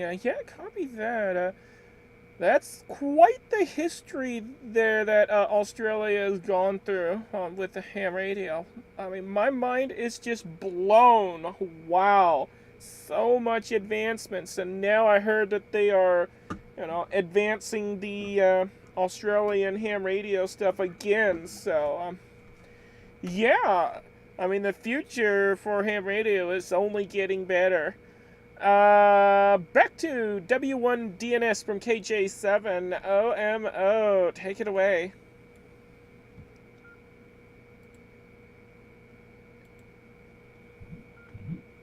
W1DNS here, and yes, it might shock some people, but I am an IT manager by day. I am U.S. General Class, currently currently I'm trying for the extra exam. Um, yes, see, I can't say that I've been on the air too much. My local clubs, unfortunately, are a little bit bigoted, unfortunately. So I have distanced myself from them, even though they are a pretty good resource. These days, mostly, I do a lot of APRS work. I do have a couple packages on GitHub. One of them is to submit APRS data from anything you want. Some APRS weather submits. I use that because I've got a thermometer and barometer outside. It's not smart. It's something I found at the thrift store. Sometimes I'll walk outside. I'll read the temperature, pressure, jump on my laptop, type it in, and submit it by APRS. Then I also have a PowerShell module for anybody who uses that. If you want to message people over that, I've checked into the APRS Thursday net do that as well. I'm hoping to get my extra at some point. Currently, though, I'm in an apartment building. It's kind of in a valley. I've tried to do repeater stuff. Sadly, though, I can't really get a whole lot out of here. I can't get TV, radio, anything. So most of my work recently has been over the internet, or it's been data modes. Nothing's really coming through. Fortunately, though, I'll be moving probably in the next year or so. Depends on the real estate market. We'll see what happens. I'm still pretty active in ham radio, even if I don't get a good signal over here. Back to Ness, W1 DNS.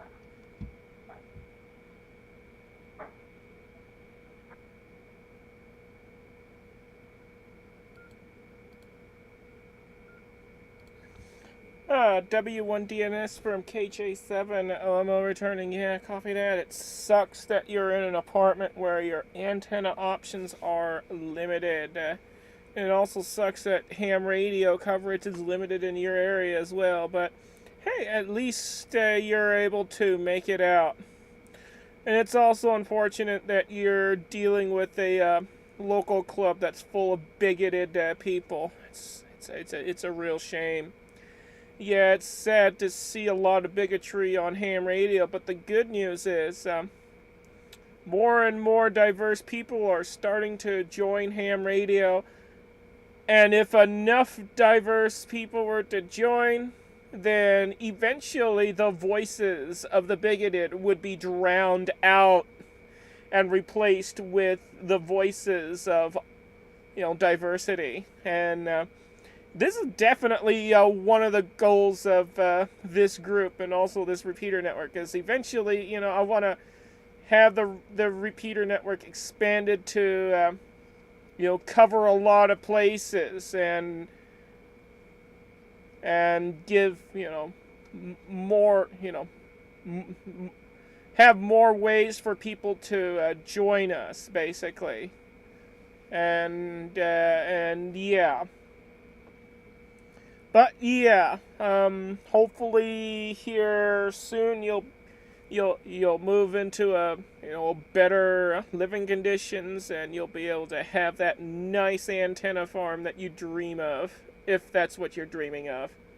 Just make sure you don't move into an HOA, homeowners association, because yeah, they will put a damper to your ham radio hobby for sure. Because, yeah, HOAs don't like ham radio operators. They really don't. Let's give Victor Kilo 2 Whiskey Alpha Yankee another try. Kilo Juliet 7 Oscar Mike Oscar.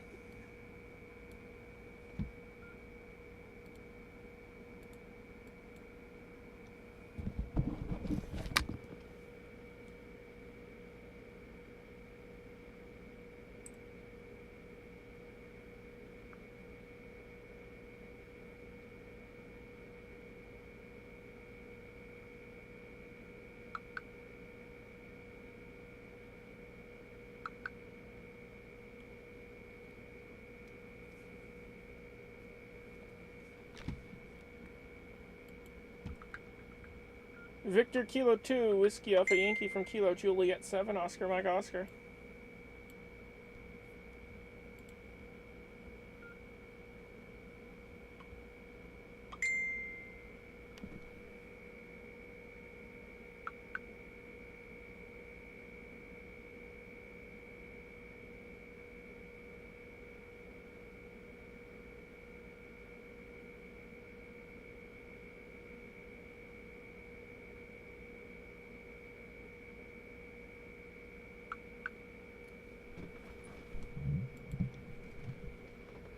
Okay, they just told me on Facebook that they're still having radio issues.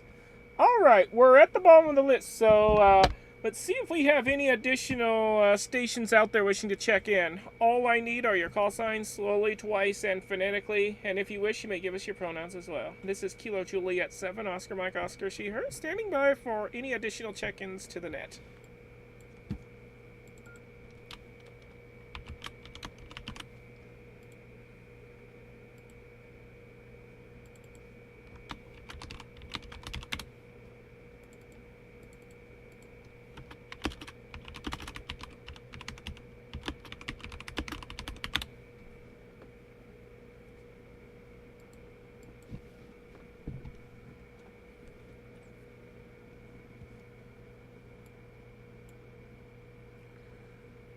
Alright, do we have any additional check-ins before we kick it back up to the top? Kilo Juliet 7, Oscar Mike Oscar.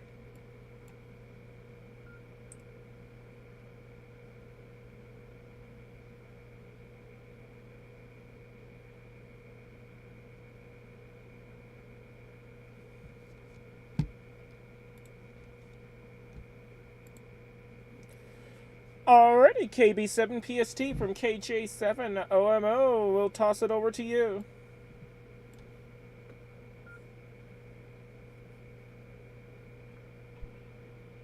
KB7PST returning. Yeah, I'm sorry to hear about the bigoted clubs. That's a real shame. Unfortunately, it's something that's also kind of, I don't know, it's a thing that has definitely turned me off from radio from time to time. Is like, you know, I enjoy the hobby. I don't always enjoy some of the people that I hear on the air, but I remember the old adage of like, there's a knob on the transceiver that will help you when you're hearing something that's not what you want to hear. It's harder when that's in person, and I'm sorry to hear about that. And it's everywhere. Like I'm here in Portland and in Oregon, and you would think that like things are great, but there's definitely some times where I hear things on the air here on some of the local repeaters that I kind of give a second look to, or kind of, you know, cringe a bit inside when I hear people talking like that. But on the other side of that, like, we also had some really great experiences. There's a local coffee net that meets on DMR Monday, Wednesday, and Friday mornings here, and they're just like probably the most effusive and excited people to chat with in the morning, like especially at that early in the morning, and not that effusive as much as the net control operators are on that net. One other weird licensing thing that came to mind when we were talking about like the differences in licenses, and I don't remember if this is still the case or not, but there was a weirdness around the U.S. technician license that one of the things that you couldn't do was build a linear amplifier. And there's still something about in the regs about I don't remember. Again, this is coming from back when I took the exams, that like you could only build one linear amplifier a year from homebrew, which I just thought that was a weird. There are just some weird side regulations that happen to be there. I think this is going to be it for me. I'm starting to fade. I think I need to get ready for bed, so I'm going to say 33 and 73 all around. KG7OMO in the group, KD7PST.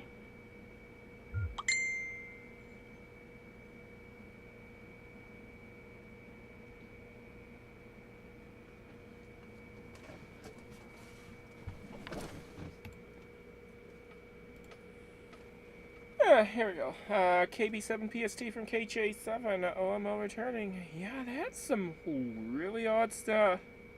Anyways, well, thank you so much for hanging out with us, and I shall say my 33s and 73s to you as well. And you have a wonderful night. And yeah, we look forward to hearing you on the next one for sure.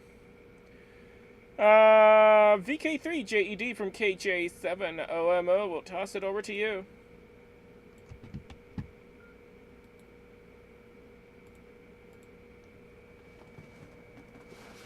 Yeah, 7-3. Good to hear you on, and yeah, I guess it is getting late over there in the States, particularly towards the eastern end. Yeah, it's nice. Well, I won't say nice in terms of weather, but time-wise, it's only 1:45 on a Sunday afternoon here. So, yeah, good timing. And, yeah, just a heads up, I doubt I'll be on next week. I've got another race. This one's it's called Run Melbourne. It's one of the fun run type, but it's one of the bigger, I think it's probably the second biggest one, second or third biggest one they have all year.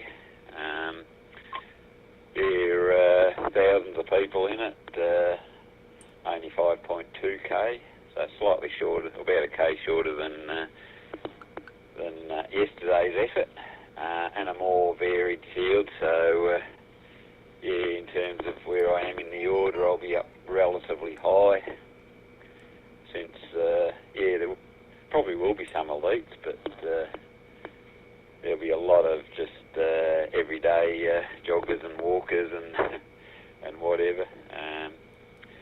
Yeah, my time, which is for that with that extra 200 metres, would be around 25 minutes. Puts me firmly in the first wave, which is for anyone that can do it in under 32 minutes. So yeah, very, very different make-up to the field that I had yesterday, which was mostly elites. Well, yeah, hopefully things will improve over there. Yeah, we're sort of heading towards that change to class licensing, where we won't have annual renewals or fees, but we'll have to use a certificate of proficiency instead of a licence certificate to prove that we're amateurs, which mine have got buried in the mists of time, so I'll have to work out, you know, how best to, I don't know if Mum and Dad have still got them, because I'm sure they never came with me when I left home. I'm sure I left them there for safekeeping, but they might have got lost over years of their moves as well. Anyway, KJ7OMO with the group VK3JD.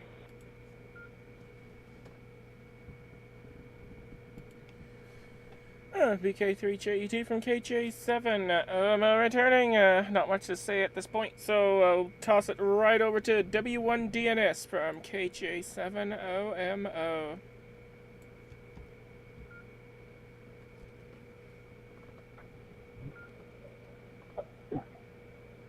Yeah, see, this is my very first ham radio thing through AirPods. It's an experience. After this, I've got to figure out why my hotspots and/or my any tone isn't transmitting over PGIF DMR. I admit I didn't try, PGIF Paris. That's on me though. I can transmit on Brandmeister. Yeah, see here, I was a member of my local ham radio community. Everybody else had white hair at the time. Still though, I think it was around the online meeting or so. This was 2020, of course. Somebody was joking, millennials are worse than Hitler. That was basically the point where I was thinking, why am I paying these people to be a member? And now they're just super confused why I'm not paying them. and why I didn't renew anything for this year or last year, but I still get their emails and their invites. Fortunately, though, I mean, the Fediverse really opened my eyes. I knew it was out there. There are plenty of hams. There are plenty of nets like this one, too. So, you know what? I mean, I might be alone in my general vicinity, but at some point, if I move out of this apartment and I buy another house, then I can put up antennas. Mm-hmm. I've tried over here. I've put up several TV antennas, just trying to get a couple channels. But it seems like I'm just in this valley. I can't get anything. I even built an antenna. I can't get any TV channels, even though Danbury, Connecticut, 5 miles away. Meriden is 30 miles away, and they've got some channels. I can't get anything here. That's okay, though. I mean, I don't need TV. It would be nice if I could do a low-hand radio here, but it's not the end of the world. I've got the internet. I've got ACRS. Everything will be fine. W1 DNS. That's net.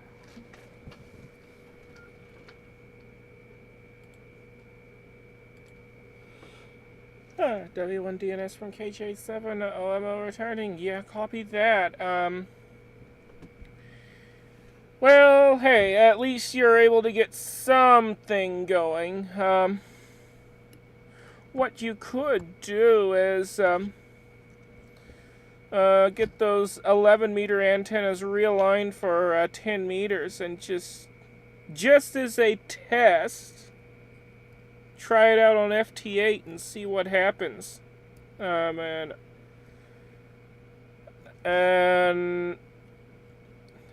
yeah, and who knows what might happen. I mean, like, you might get something out of it, you might not, but it's definitely worth a try since you've already got 11-meter antennas up, and it's not difficult at all to get the 11 meters antenna raised up to 10 meters.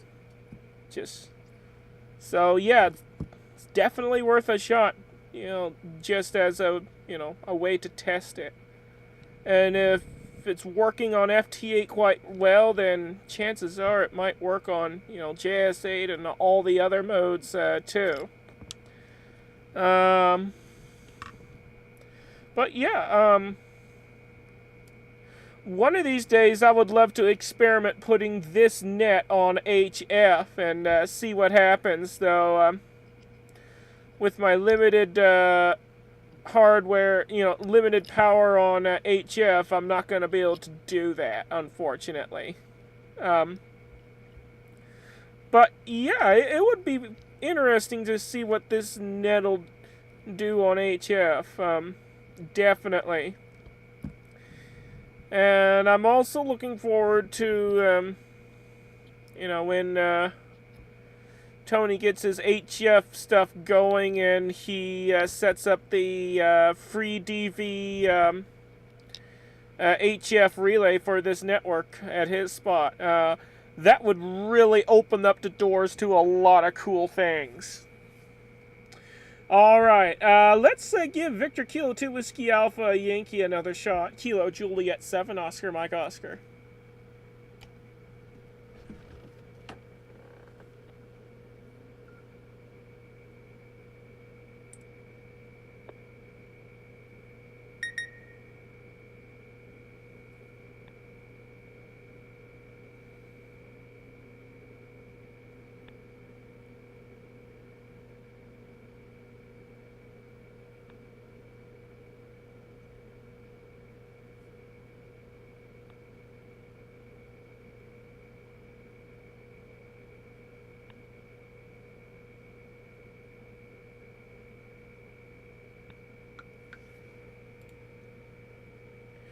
Okay, I'm hearing this persistent clicking noise on the network.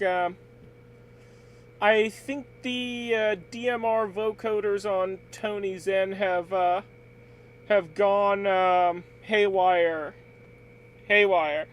Because I remember the last time this type of clicking happened, Tony had to restart something in order to fix it. Let's give VK2WAY another shot. KJ7OMO.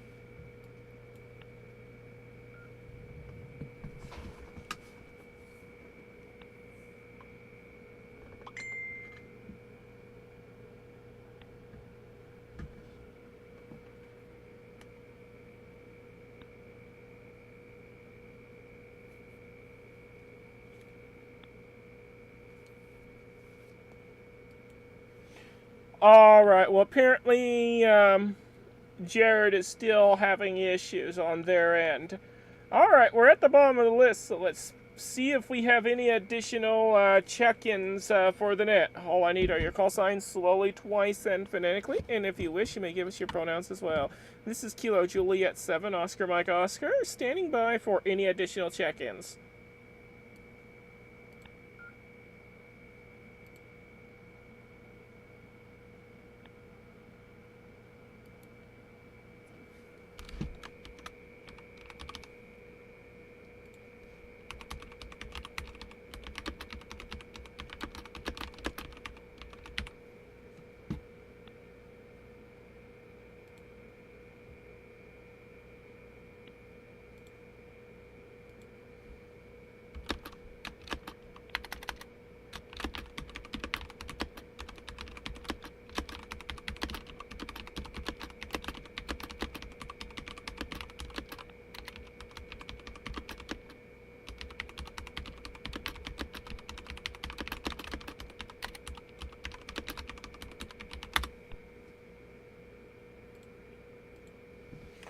Already hearing nothing, we're going to kick it right back up to VK3JED from KJ7OMO.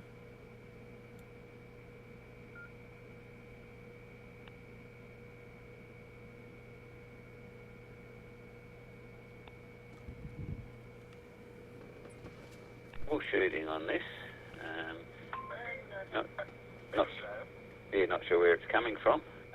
It's not DMR. I took DMR offline, and there's something really weird going on out there because Echolink's just died. Let's try that again. And connect. Yep, Echolink's just died, so yeah, something strange is going on. Just hang on a sec.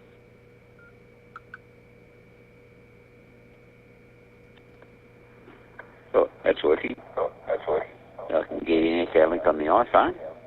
Yeah, not sure where that other stuff's coming from. It's I've ruled out DMR. Just got to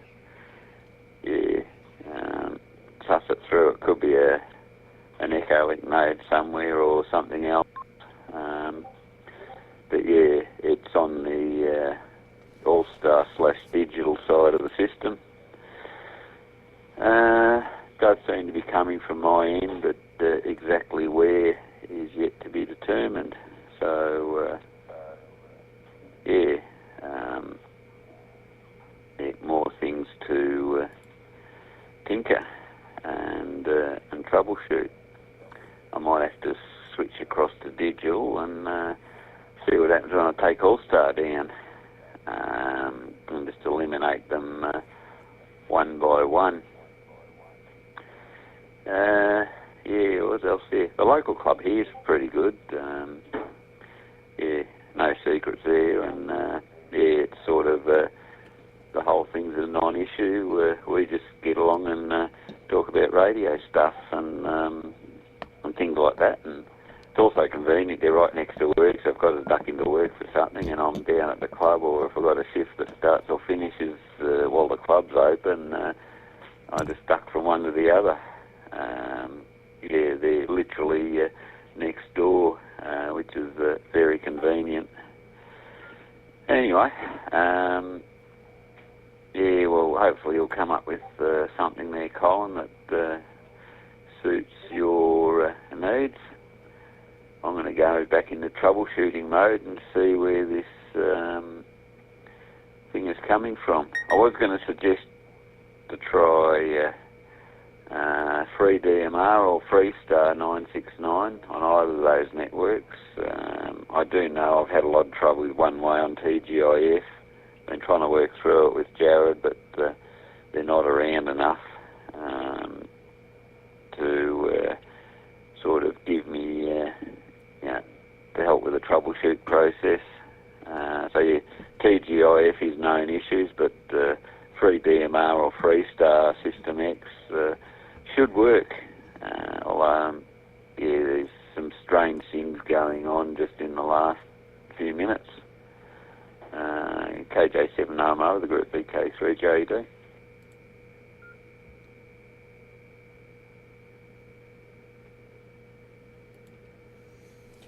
Alright, VK3JED from KJ7 OMO returning. Copy that. Yeah, we'll just have to put up with the clicking, intermittent clicking for right now until the problem is resolved. Hopefully it's an easy fix. Hopefully it's as easy as, restarting a broken process or something. Alright, W1 DNS from KJ7 OMO, back to you.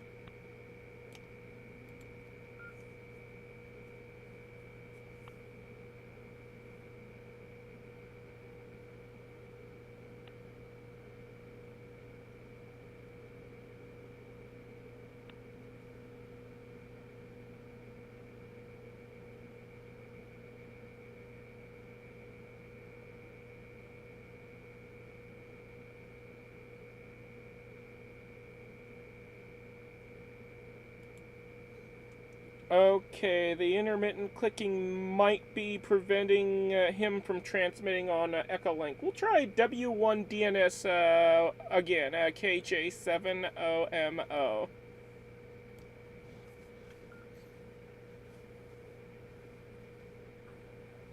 W1 DNS here. Can you hear me?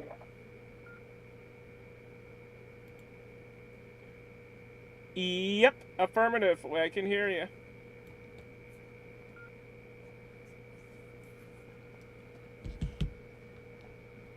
All right then. Yeah. So I tried via DMR. At this point, I turned my radio off. I have to work on either the hotspot or the radio or both.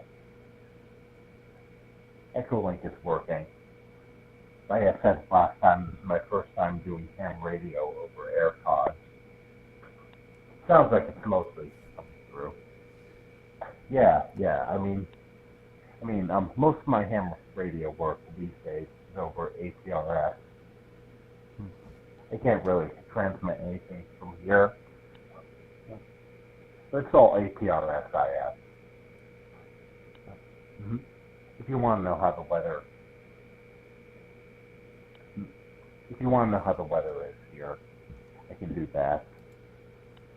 Barring that, though, everything is going well here. Even if I don't have a local club, I still have all my various projects here. Back to next. W1 DNS.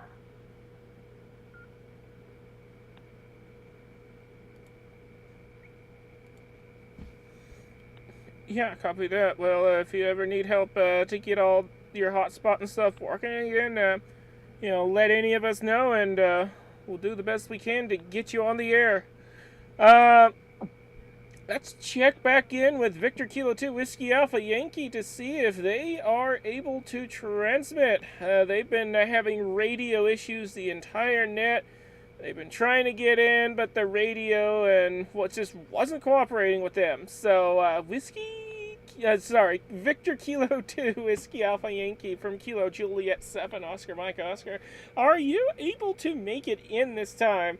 I so want to hear that voice of yours. It's been a while since we last spoke.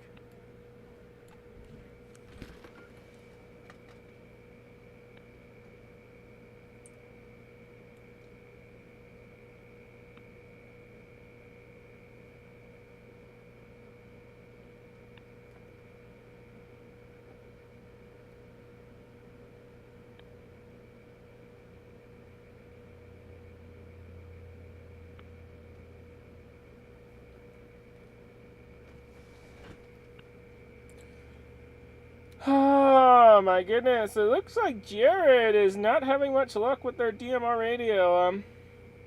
If you can, try and get in via the VK2 RLT repeater, and if that's not working, fire up Zello and join the Zello room via the link I provided you, and I'll give you transmit permissions on Zello, and then you can check in via that. We'll try you again. VK2WAY from KJ7OMO.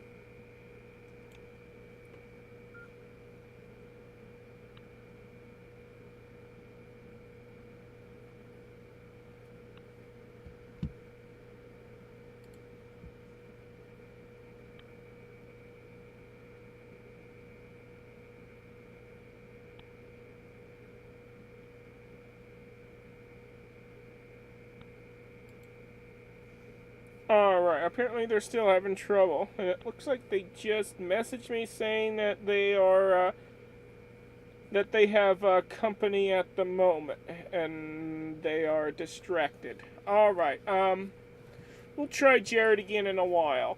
We're at the bottom of the list, so who else is out there wishing to check into the Worldwide Pride Net, also known as the Pride Radio Group Net?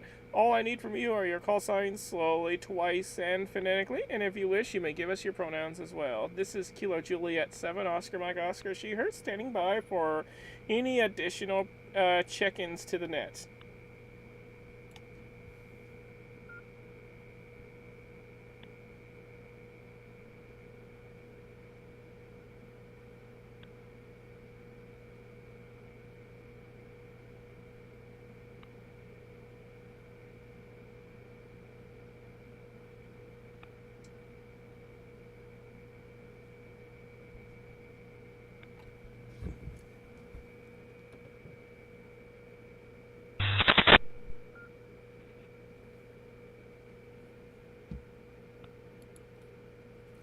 Alright, well, I heard a key up from somewhere. Do we have any additional check-ins to the Worldwide Pride Net, also known as the Pride Radio Group Net? Please come now with your all signs slowly, twice, and phonetically.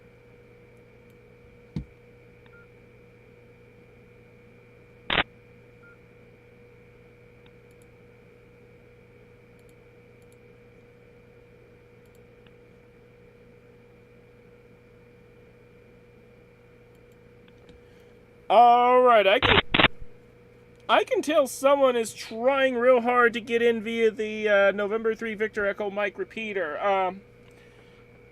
To the station trying to get in via the N3 VEM repeater. Unfortunately, you're just not quite making it into the repeater, but if you can, try and bump your power up on your radio a little bit more, or a lot more, depending. And find a different location if you can, and try again. To the station out there, try your check-in again. This is Kilo Juliet 7, Oscar Mike Oscar, standing by.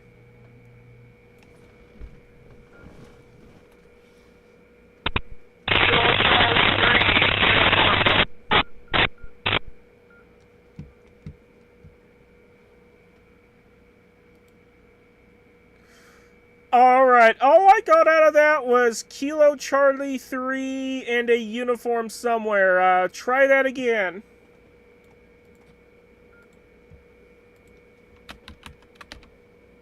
Uniform Golf.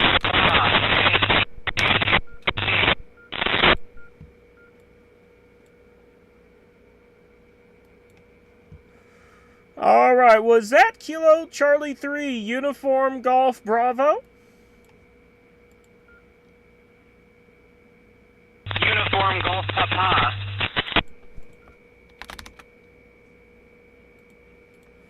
Alright, got you a little bit better that time. Kilo Charlie 3, Uniform Golf Papa, QSL?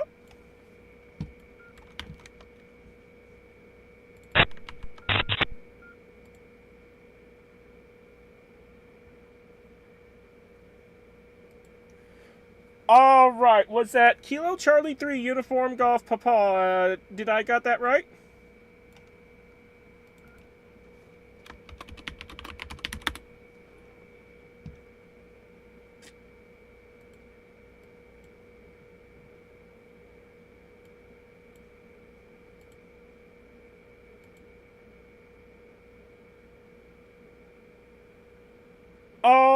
right. Kilo Charlie 3, Uniform Golf, Papa. Did I get your call sign correct?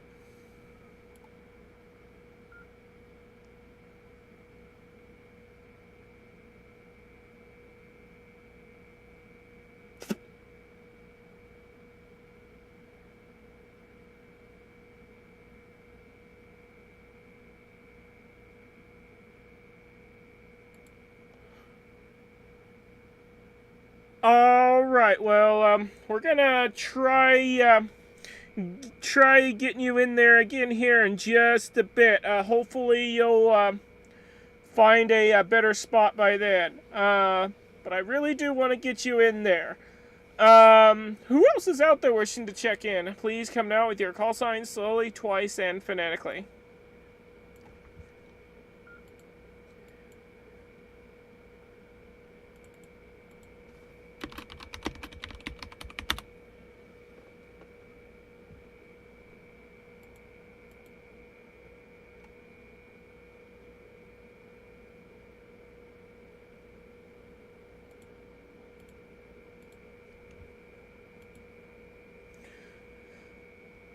Alrighty, normally I would go straight to the new station that checked in, but because they are having signal issues, we're gonna go up to the top of the list for right now, and then we'll get back with the new station here in just a bit. Hopefully that'll give them enough time to find a better location. VK3JED from KJ7OMO will toss it right over to you.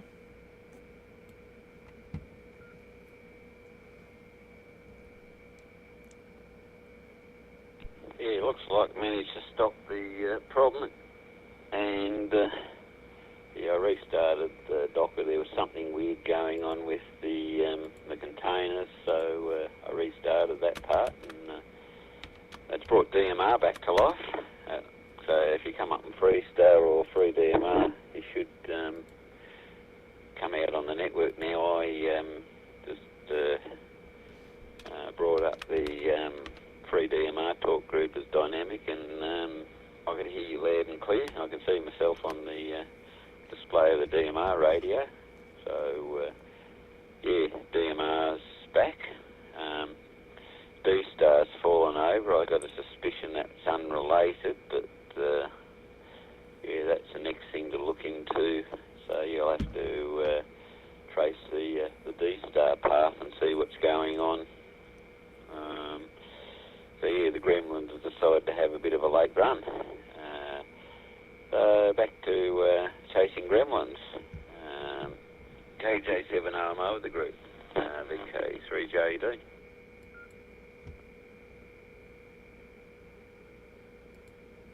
VK3JED from KJ7OMO returning. Yeah, copy that.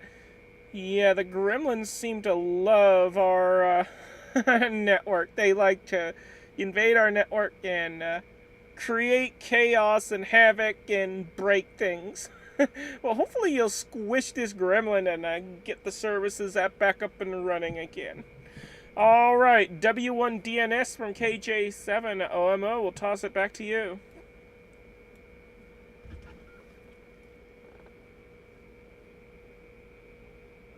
Alright then, KJ7OMO, this is W1DNS. Yeah, let's see here.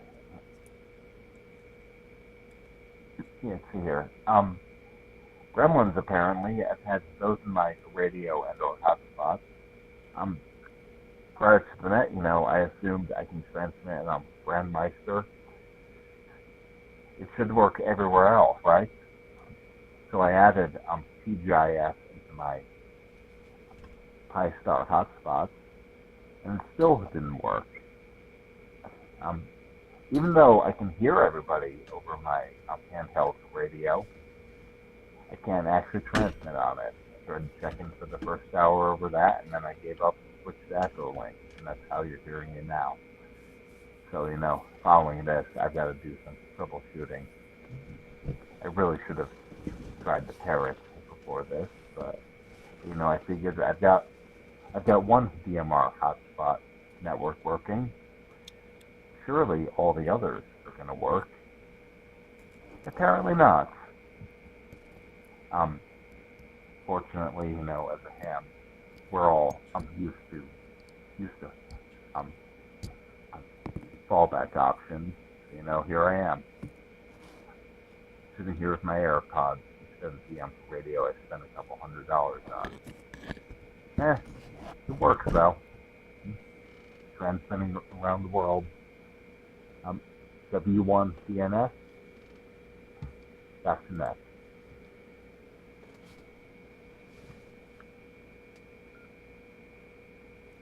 He's repeating himself at this point. Yeah, copy that. Well, we do have apparently we do have a known issue going on with our bridge to TGIF, but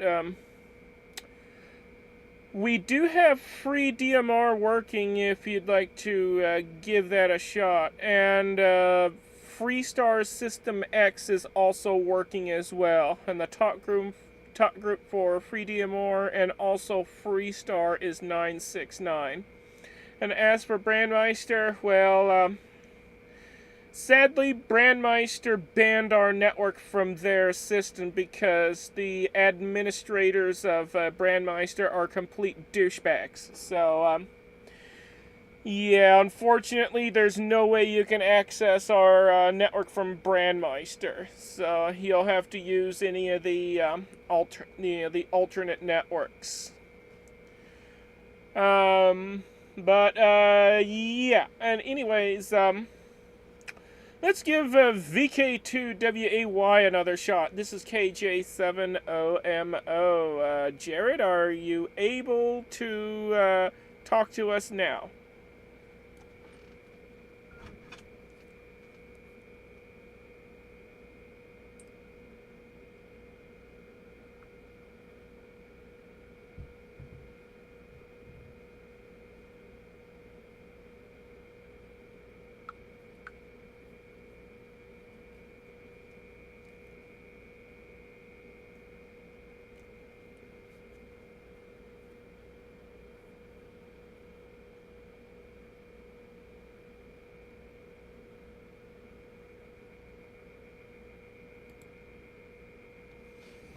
VK2WAY from KJ7OMO.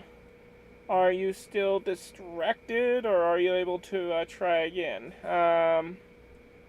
We'll call you one more time. VK2WAY from KJ7OMO.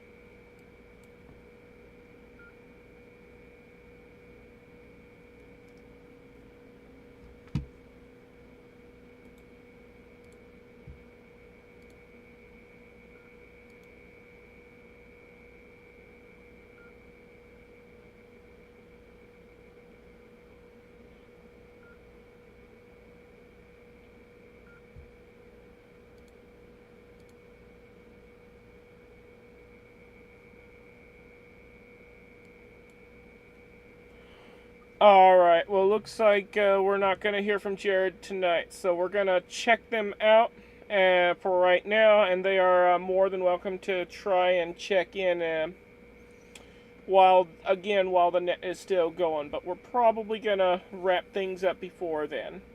Alright, on the last round, there was a station trying to get in, but they were not really making it into the repeater, but we're going to try calling them here to see if they were able to find a better spot for the repeater. Kilo Charlie 3 Uniform Golf Papa is what I believe I heard. Kilo Juliet 7 Oscar Mike Oscar. Are you able to make it in?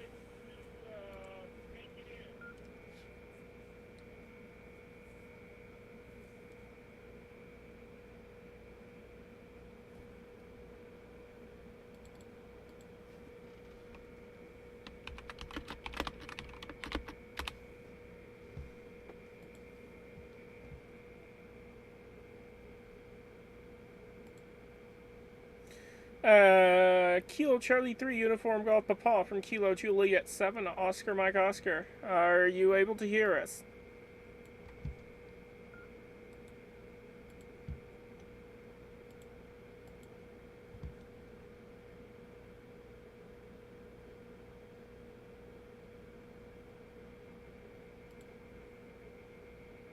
Alright, apparently not. Well, if you are able to hear us, go ahead and send me an email on QRZ. I am good on QRZ, and we'll get you checked in that way. You can also check in via WinLink by sending your message over to my call sign on WinLink. That also works. And if you have access to NetLogger, you can check in via that. You can also check in via the YouTube live stream. You can search my call sign on YouTube. You'll pull up the live stream. You can check in via that. NetLogger, if you can log into NetLogger and check in via that. If you have Mastodon, search for at KJ7OMO at mastodon.radio. And you can check in via that as well.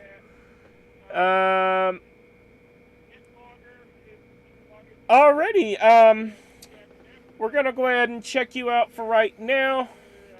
And you're welcome to check back in again if you're able to get a stronger signal into the repeater. In the meantime, thanks for trying, and 7-3 to you.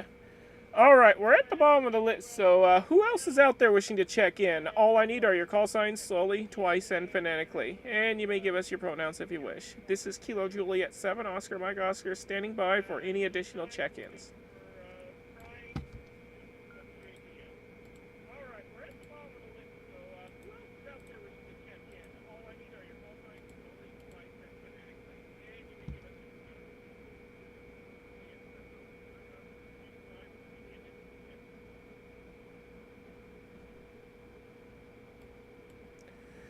Alright, do we have anybody else out there wishing to check in?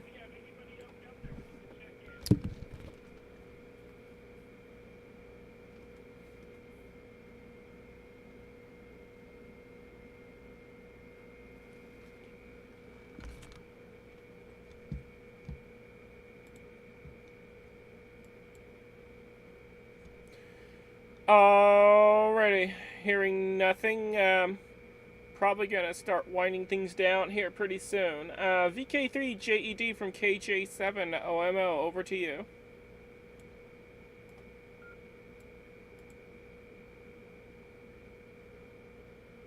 Yeah, okay, unless there's anything dramatic.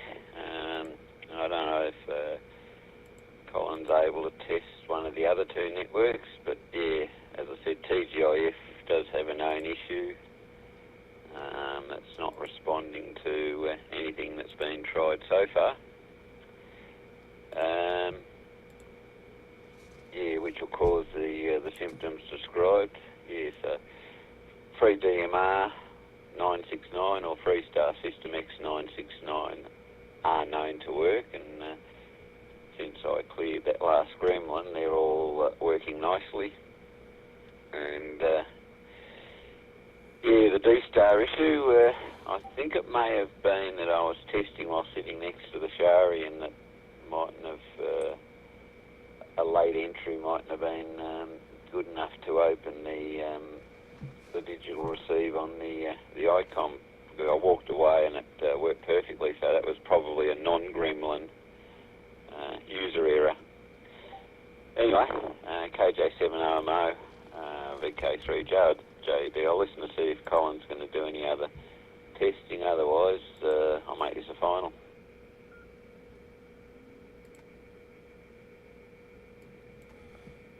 Alrighty, VK3JED from KJ7OMO, roger that. We're going to toss it straight over to Whiskey 1 Delta November Sierra from Kilo Juliet 7 Oscar Mike Oscar.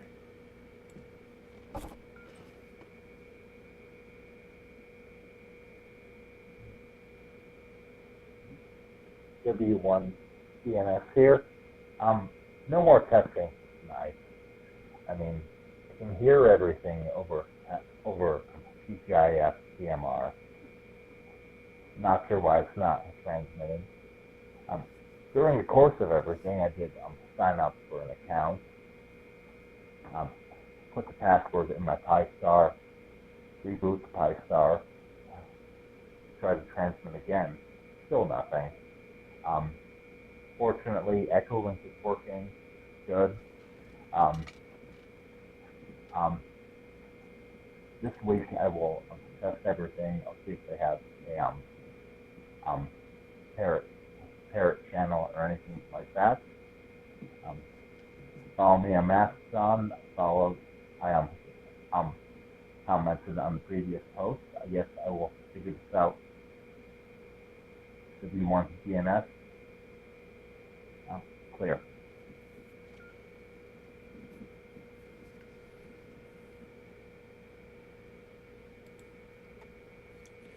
Alrighty, well, go ahead and message me on the Mastodon, and we'll coordinate something, and we'll see if I can help you do some testing. I'll join the network on some random talk group if they don't have parrot mode, and yeah, we'll figure something out. Alrighty, I'm gonna go ahead and start winding things down, but before I do, I'm gonna call for a final round of check-ins. So do we have anybody else out there wishing to check in? This is the final round of check-ins. Please come now if you'd like to check in. This is Kilo Juliet 7 Oscar Mike Oscar standing by for a final set of check-ins.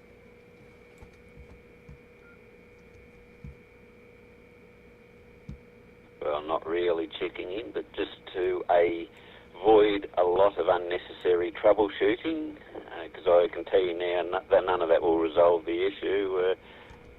Just back for comment.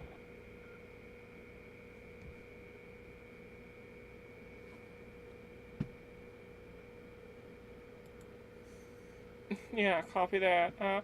Any additional final check-ins before I close things down? Please come now.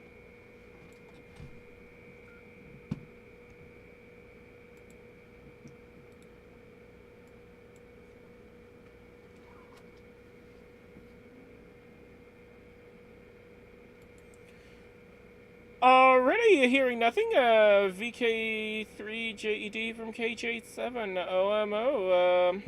We'll go ahead. We'll toss it over to you for our final.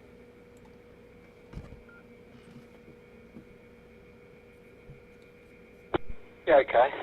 In regards to TGIF, it's every chance if you both came up on 2969 directly, not through the network, but directly on TGIF, you'll be able to talk to each other. I am having issues getting it to jump from TGIF to the other talk groups in the bridge and to my local master. I'm tracing the traffic into the DMR server at my end, but for some reason, and I cannot work out why, I'm not getting any hints in logs or anything. The traffic's not being bridged to the other talk groups in that bridge group. So, yes, all that testing will not solve the problem that Colin reported. It can prove that you're getting into TGIF, but the problem's outside of TGIF's network. And again, recommend using, and they might be able to help them set up, use FreeDMR or Freestar System X. Those two networks do work bidirectionally, no problem at all. Still trying to get Jared to give a hand with that, but yeah, they're a bit like RareDX these days. KJ7 OMO with the group at K3JD.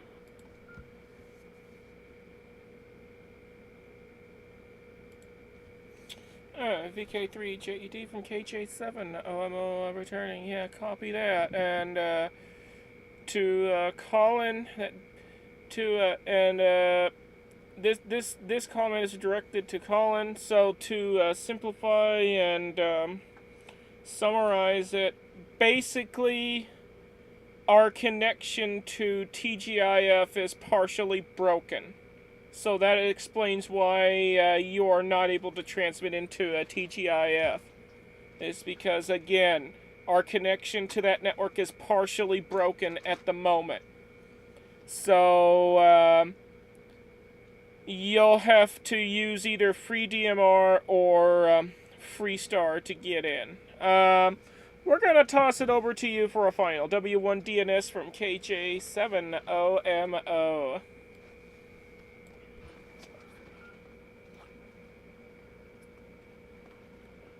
W1DNS. Let's see here. Thank you for confirming. Let's see here. I did hear that we did have some technical issues to start. I was sitting here listening at that point. Totally understandable. I guess that makes sense. I don't really have any ties to TGIF.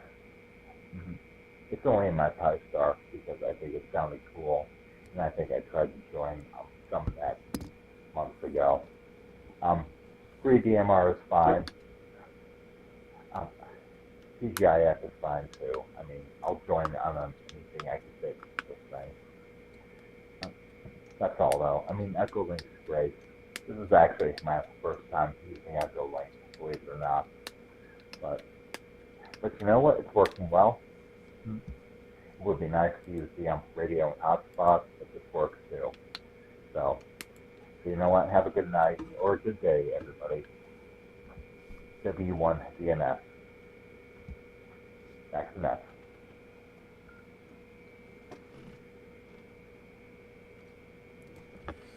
Alrighty, copy that.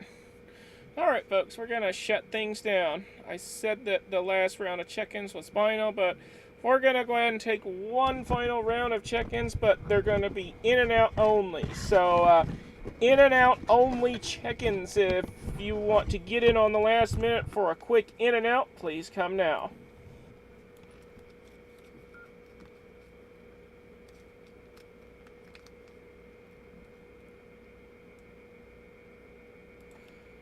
Do we have any additional final comments from any station? Please come now.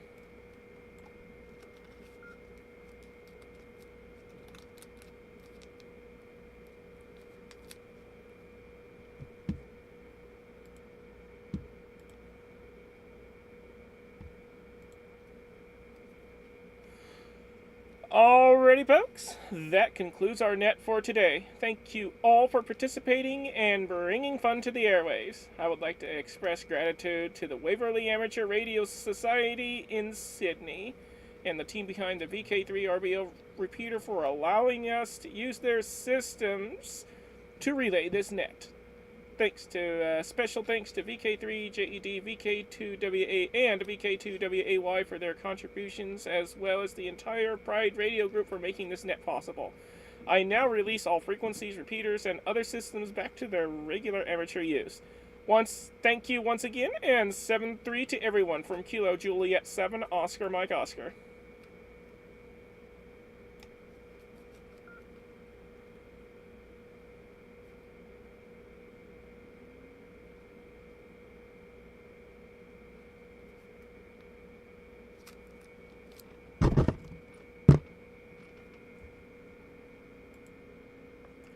And for those of you who are on YouTube, thank you for watching and listening or hanging out. And thank you for watching, listening, and hanging out. I'm going to go ahead and end the stream. Be sure to like, subscribe, ring the bell, and we'll see you next time. 732, everybody, from Kilo Juliet 7, Oscar Mike Oscar. Okay, Charlie outside calling and listening.